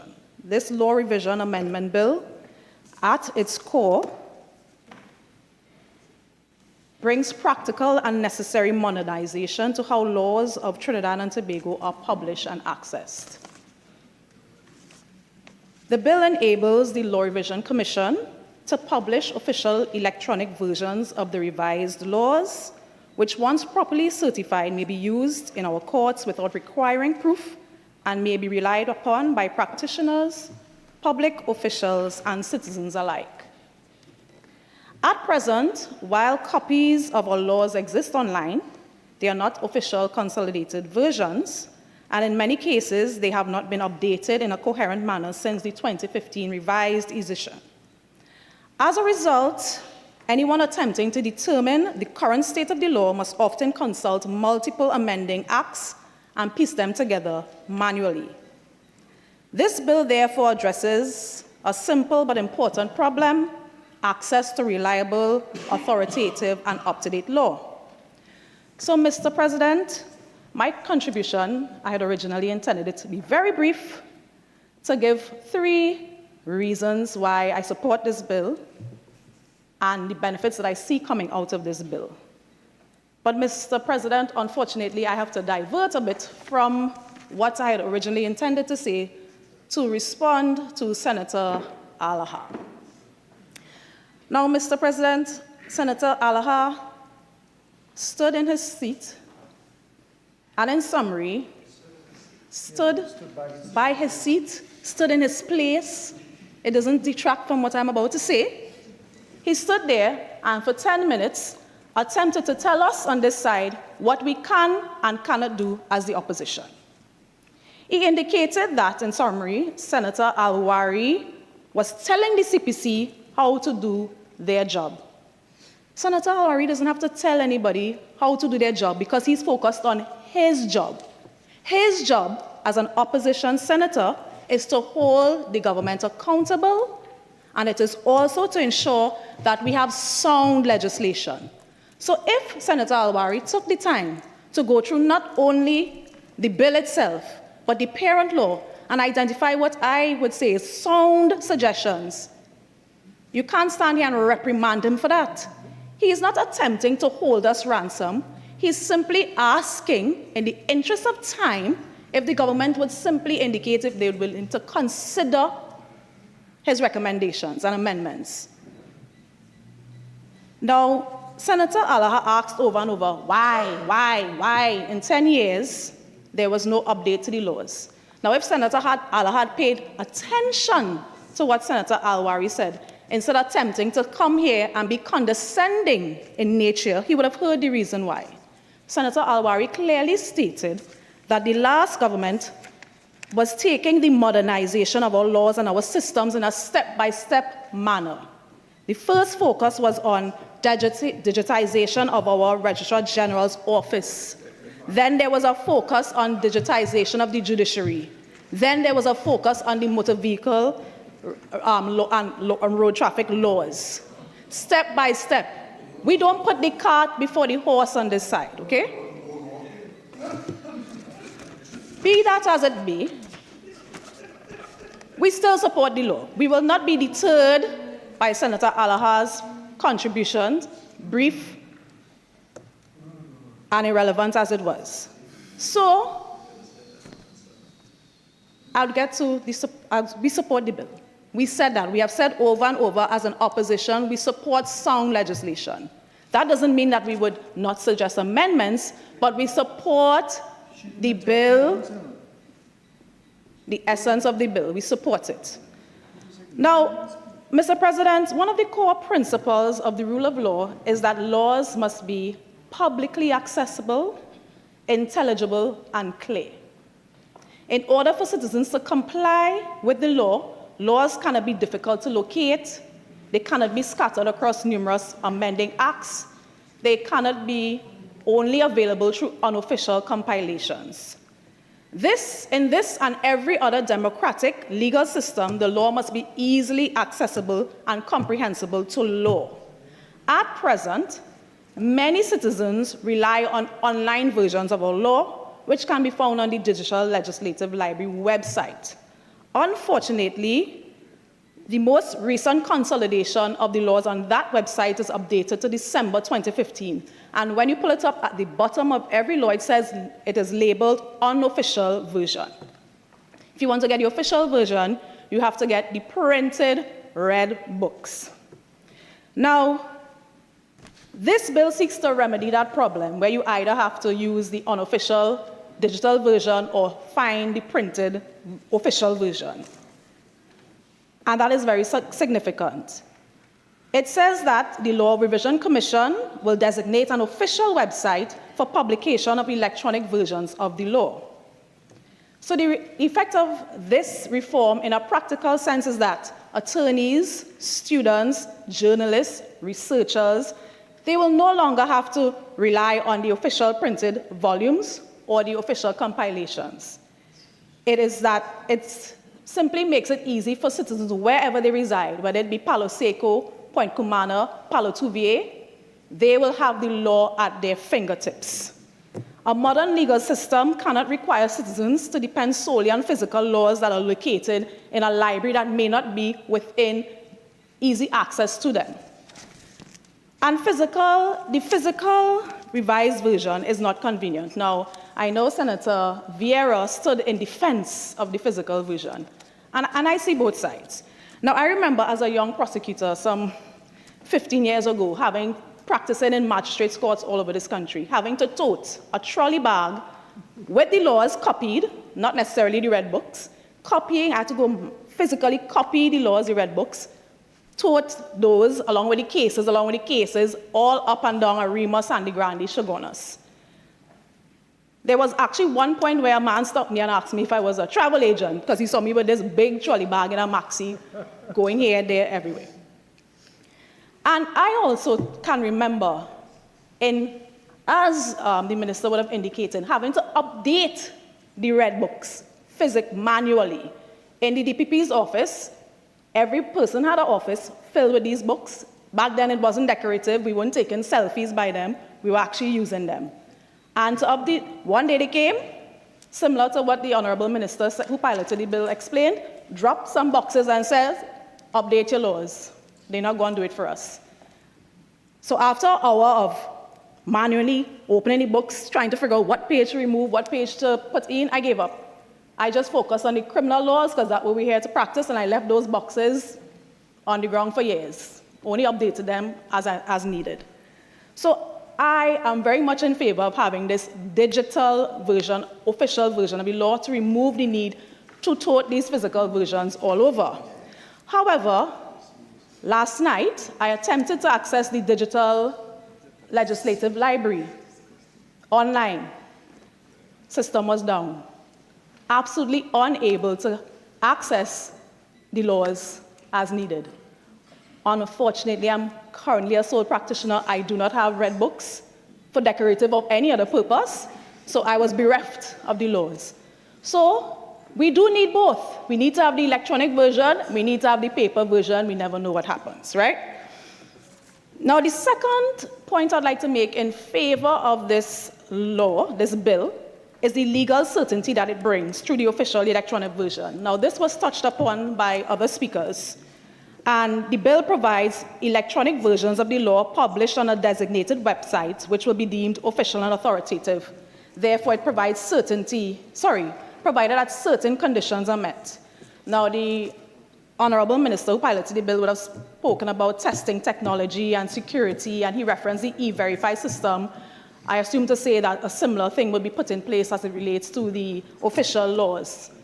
And I commend that. So I wouldn't go further, but to say that it is critical that these electronic versions of the law are now accepted by the courts as official copies, because it ensures that courts, attorneys, government agencies, and members of the public are all working from the same definitive version of the law.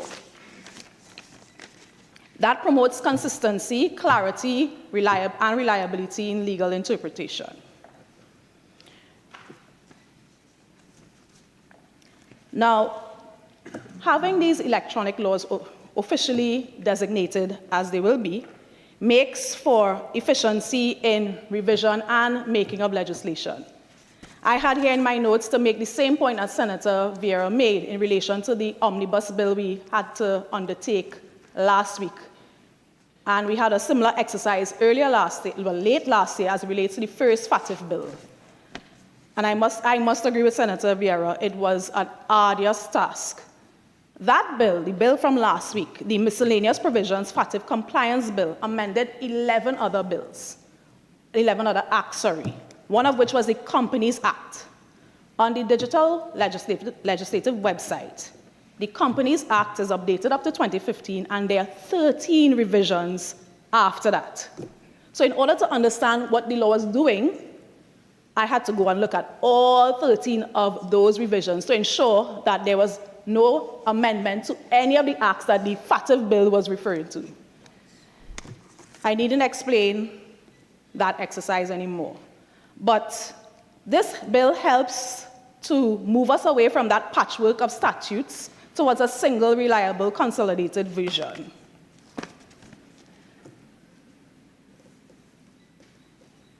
Most of what I had to say was touched on, so I don't want to get into the realm of tedious repetition, but there's one thing I want to mention before I close. It relates to accessibility for all, including the differently abled. So in addition to ensuring that the website remains up to date, because this bill states that the electronic version will take precedence over the physical version, so we have to ensure that that electronic version is maintained. But in addition to that, I want to ask that the website, whatever website is used, I'm going to assume it will remain on the Digital Legislative Library website. But even if they migrate to another website, I want to ask that it be optimized to make it easier to navigate by all citizens. And these are two things I noted from the current website. The current Digital Legislative Library website doesn't have a search facility. It has a search button that allows you to search if you know the name of the act, the title. So if you wanted to find out something about assault and battery, and you knew that you could find it in the Summary Offences Act, you could put that in and you get the Summary Offences Act and you could have a look.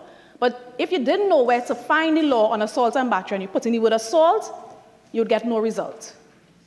So going back to that point of rule of law and law being accessible and comprehensible to all systems, I would ask that the website not only allows you to search the title, but allows you to search the words. So anybody, citizens, lawyers alike, because every lawyer is not familiar or comfortable with every single act.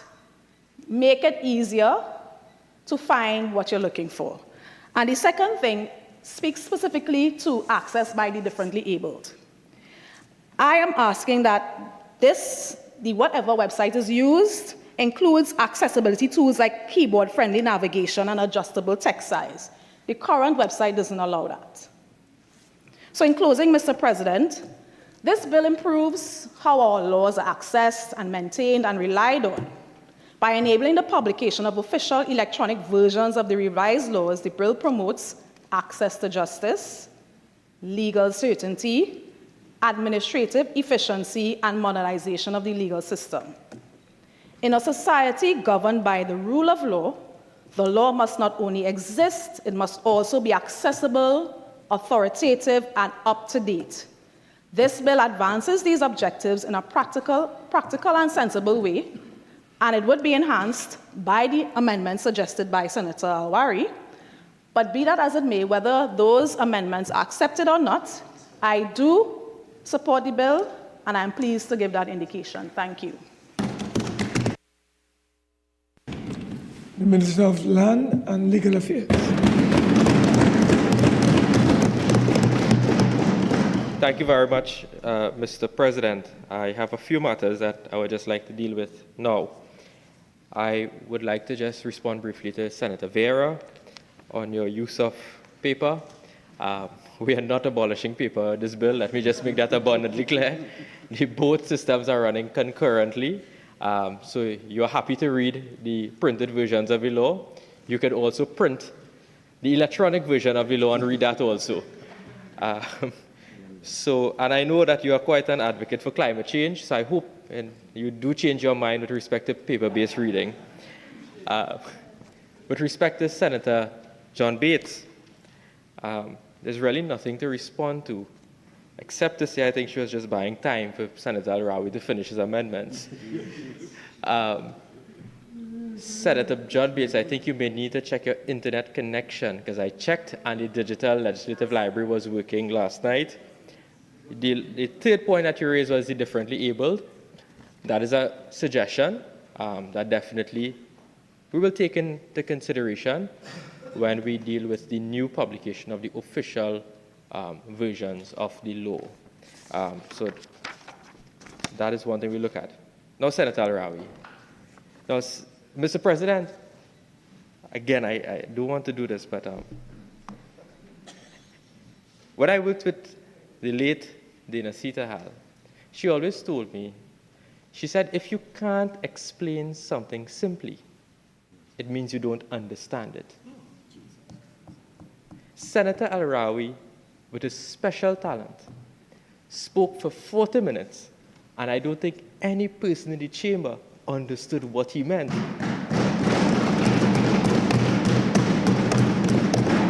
So that means he himself doesn't understand what he was saying. Mr. President, it's very difficult for us on this side to take legal advice from my colleague. You see, my colleague spent more time at the law school as a student than being the Attorney General of Trinidad and Tobago. Mr. President, my good friend Senator Al-Rawi, he said, you know, there were significant digitization of the Ministry of Legal Affairs. But what they did, Mr. President, is that they placed the Ministry of Legal Affairs under the Office of the Attorney General and gave it no attention, none. My first visit to the Law Revision Commission, when I went in there, Mr. President, the complaints I received, I was appalled. Do you know they did not have Wi-Fi in that building? That is a significant digitization. You know, when I went to the conference room, there was not even a projector. They had a DVD player. A DVD player, you know. I kid you not. Every single time the chairman of the Law Revision Commission comes to see me, I said, do you still have the DVD player? I don't know what digitization Senator Al-Rawi was talking about with his 7 years as the Attorney General. That can't be right. You see, they had no intention of doing these things that will benefit the public because they were busy dealing with withdrawing claims against Malcolm Jones and cutting deal with Vincent Nelson. That is what they were busy doing, interfering in the Independent Police Service Commission until it collapsed. Not about bringing legislation here to deal with creating up-to-date official access of laws of the Republic of Trinidad and Tobago. And he said, I must take the baton and carry it. Mr. President, I am running my own race here.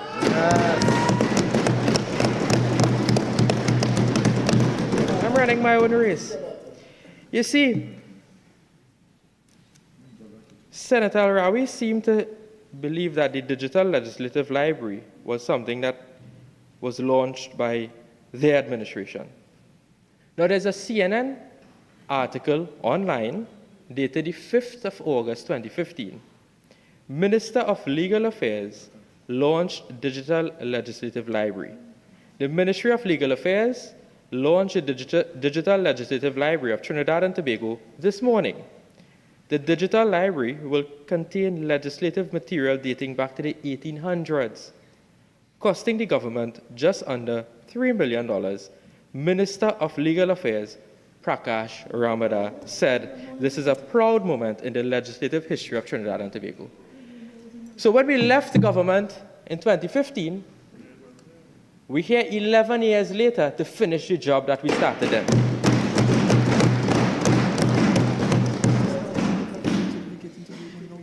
Then the senator said, you know, be careful with this online thing, because some member of the public can take you to court and ask for mandamus. I don't know if he understands what that means. And they will compel us to print laws. Did we say we're not printing the law? We said we are doing printed laws, but we are also doing online laws.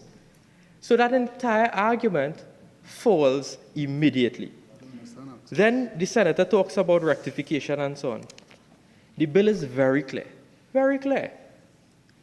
At 5C, which is a new section, it says very clearly, where a change or correction is made to any written law which is already published on the designated website, the Commission shall publish on the designated website a notice of change or correction.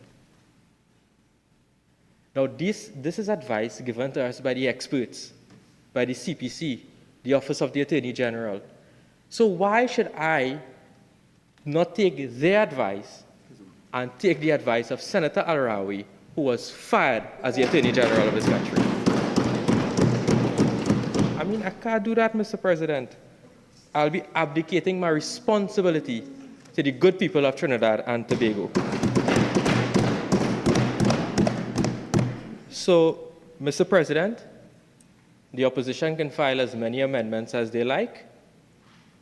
Today, we are taking a progressive approach in order to ensure that this government commits to this digital era by bringing Trinidad and Tobago within the modern world, and we will join our friends in other jurisdictions where we can have modern, up-to-date laws and systems to benefit the people of Trinidad and Tobago.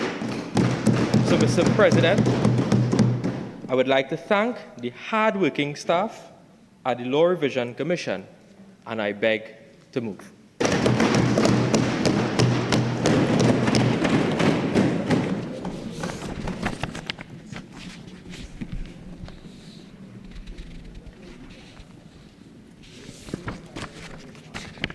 Honorable Senators, the question is that a bill entitled An Act to Amend the Law Revision Act, Chapter 303, be now read a second time. Those in favor say aye. Aye. Those against say no. I think the ayes have it. Clerk. A bill entitled An Act to Amend the Law Revision Act, Chapter 303. Minister of Land and Legal Affairs. Mr. President, in accordance with Standing Order 66-1, I beg to move that the Law Revision Amendment Bill 2026 be committed to a committee of the whole Senate forthwith to be considered clause by clause. Honorable Senators, the question is that the Law Revision Amendment Bill 2026 be committed to a committee of the whole Senate forthwith to be considered clause by clause. Those in favor say aye. Those against say no. I think the ayes have it.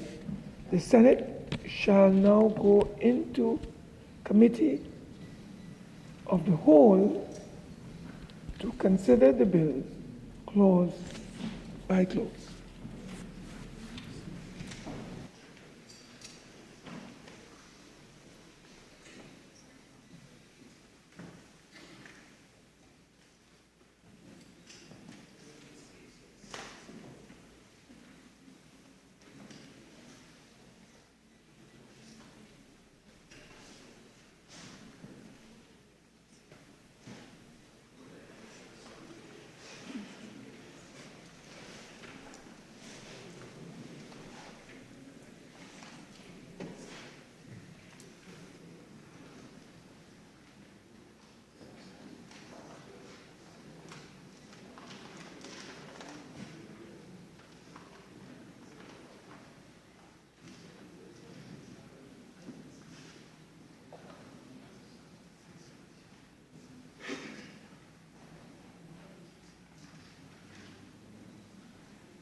Yes. Okay.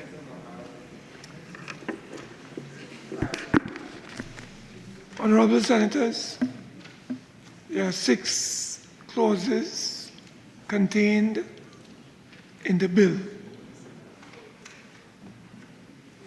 We have no written amendments before this Senate. I propose to go collectively with the 6 clauses with your leave. Mr. President, Mr. Chairman. Yes. I only had one question on clause 4. I have prepared written amendments, but we closed the debate earlier than expected, so I didn't bother to send them to the clerk. It would have been unfair to him. But I have one question in relation to clause 4. I made my submissions on the record, and they form part of the record. Yeah, but I have no written amendments to clause 4. Well, I have them if you wish me to circulate them then, Mr. President. We didn't have time, as I explained, because we didn't have enough speakers on the floor as normally would. So if you wish me to ask for your permission to circulate the amendments, then I will. But save for that, it's just one question.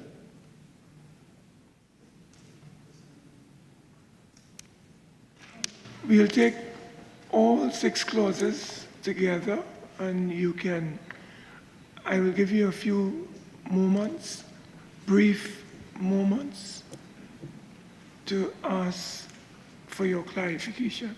Thank you. But I want to make it very clear. We are not going into a long to-in and fro-in in terms of areas, amendments that are not before us. And as everyone knows, in the debate, I listened very attentively, and I think most colleagues did as well. And I think that you exhausted many areas that you had concerned about. So I hope that when I do give you a few moments, you will just be brief. Otherwise, I'll have to take measures to ensure that I proceed accordingly. So let's proceed. Clauses 1 to 6. The question is that clauses 1 to 6 stand part of the bill. I'll pause. I'll ask Senator Al-Rawi, SC, to just briefly clarify clause 4, give your intervention, make your intervention on clause 4. Senator Faris Al-Rawi, SC. Thank you, Mr. Chairman. Attorney General, the definition of PDF means portable document format. Is it within your consideration, insofar as it operating in clause 5, that it must be a PDF, that you would seek to amend it to include the words "or such other format as the minister may by order specify," in accordance with section 5A1, just as you have for designated website? Reason being that if you have to go for a format other, if you look at how it works in 5A3B, electronic copy or printout deemed to be an official authoritative, if A, B, it is in PDF.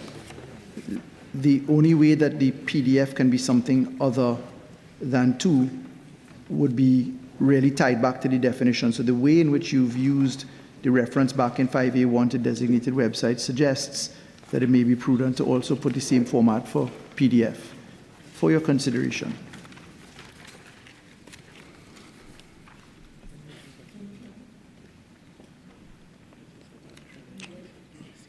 Chair, I note the very helpful statement by Senator Al-Rawi. If you look down a few lines, you'll see, as I think he did, he adverted to it, that in 5, which follows 4, of course, 5, large A, sub 2, there's a reference there, an electronic version of the laws that is published on the designated website shall be in PDF, and then the words "or such other format as the minister may by order approve." We think that the amendments and the bill as it is drafted takes into account all that is necessary, and we are not prepared to revisit clause 4. Thank you, Attorney General. The question is, I'm going to put a question.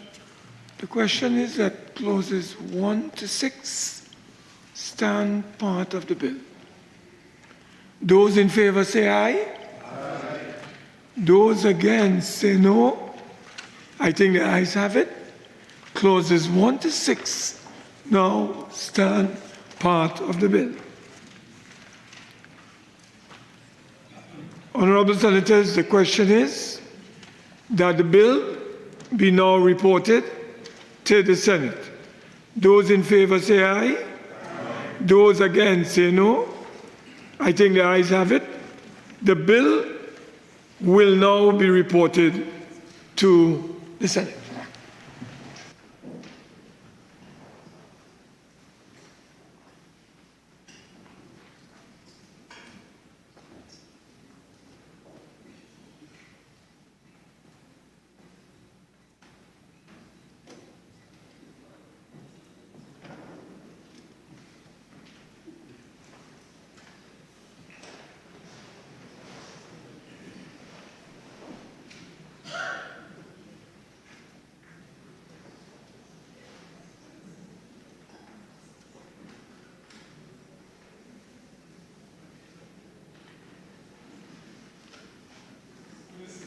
And Legal Affairs. Mr. President, I wish to report that the Law Revision Amendment Bill 2026 was considered in Committee of the Whole and approved without amendments. I now beg to move that the Senate agree with the committee's report. Honorable Senators, the question is that the Senate agree with the committee's report on the Law Revision Amendment Bill 2026. Those in favor say aye. Aye. Those against say no. I think the ayes have it.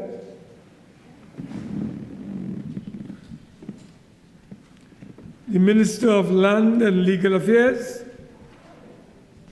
Mr. President, I beg to move that a bill entitled An Act to Amend the Law Revision Act, Chapter 303, be now read a third time and passed. Honorable Senators, the question is that a bill entitled An Act to Amend the Law Revision Act, Chapter 303, be now read a third time and passed. Those in favor say aye. Aye. Those against say no. I think the ayes have it. Division.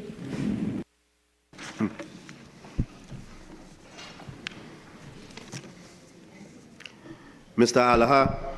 Yes. Mr. Jeremy Essie? Yes.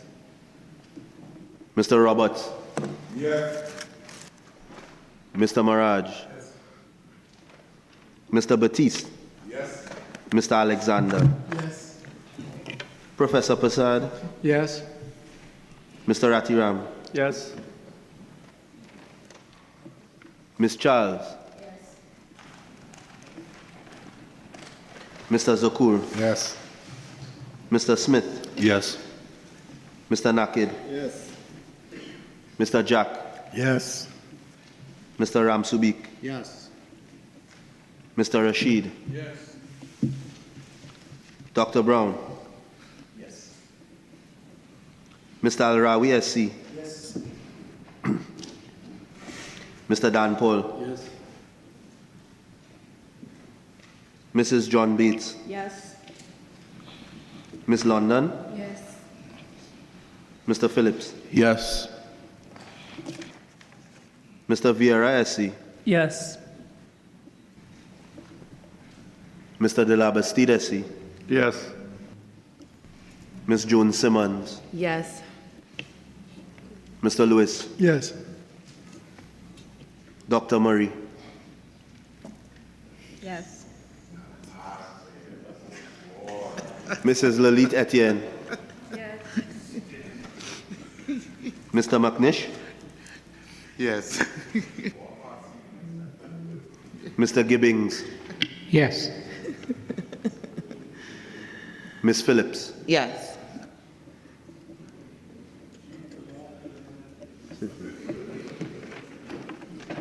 Mr. President, the result of the division is as follows.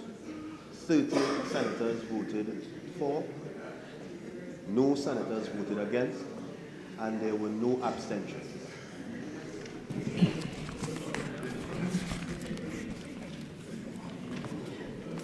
Honorable Senators, Honorable Senators, as a result of the division, 30 members voted for the bill. No member voted against the bill. There were no abstentions. The bill has been unanimously approved.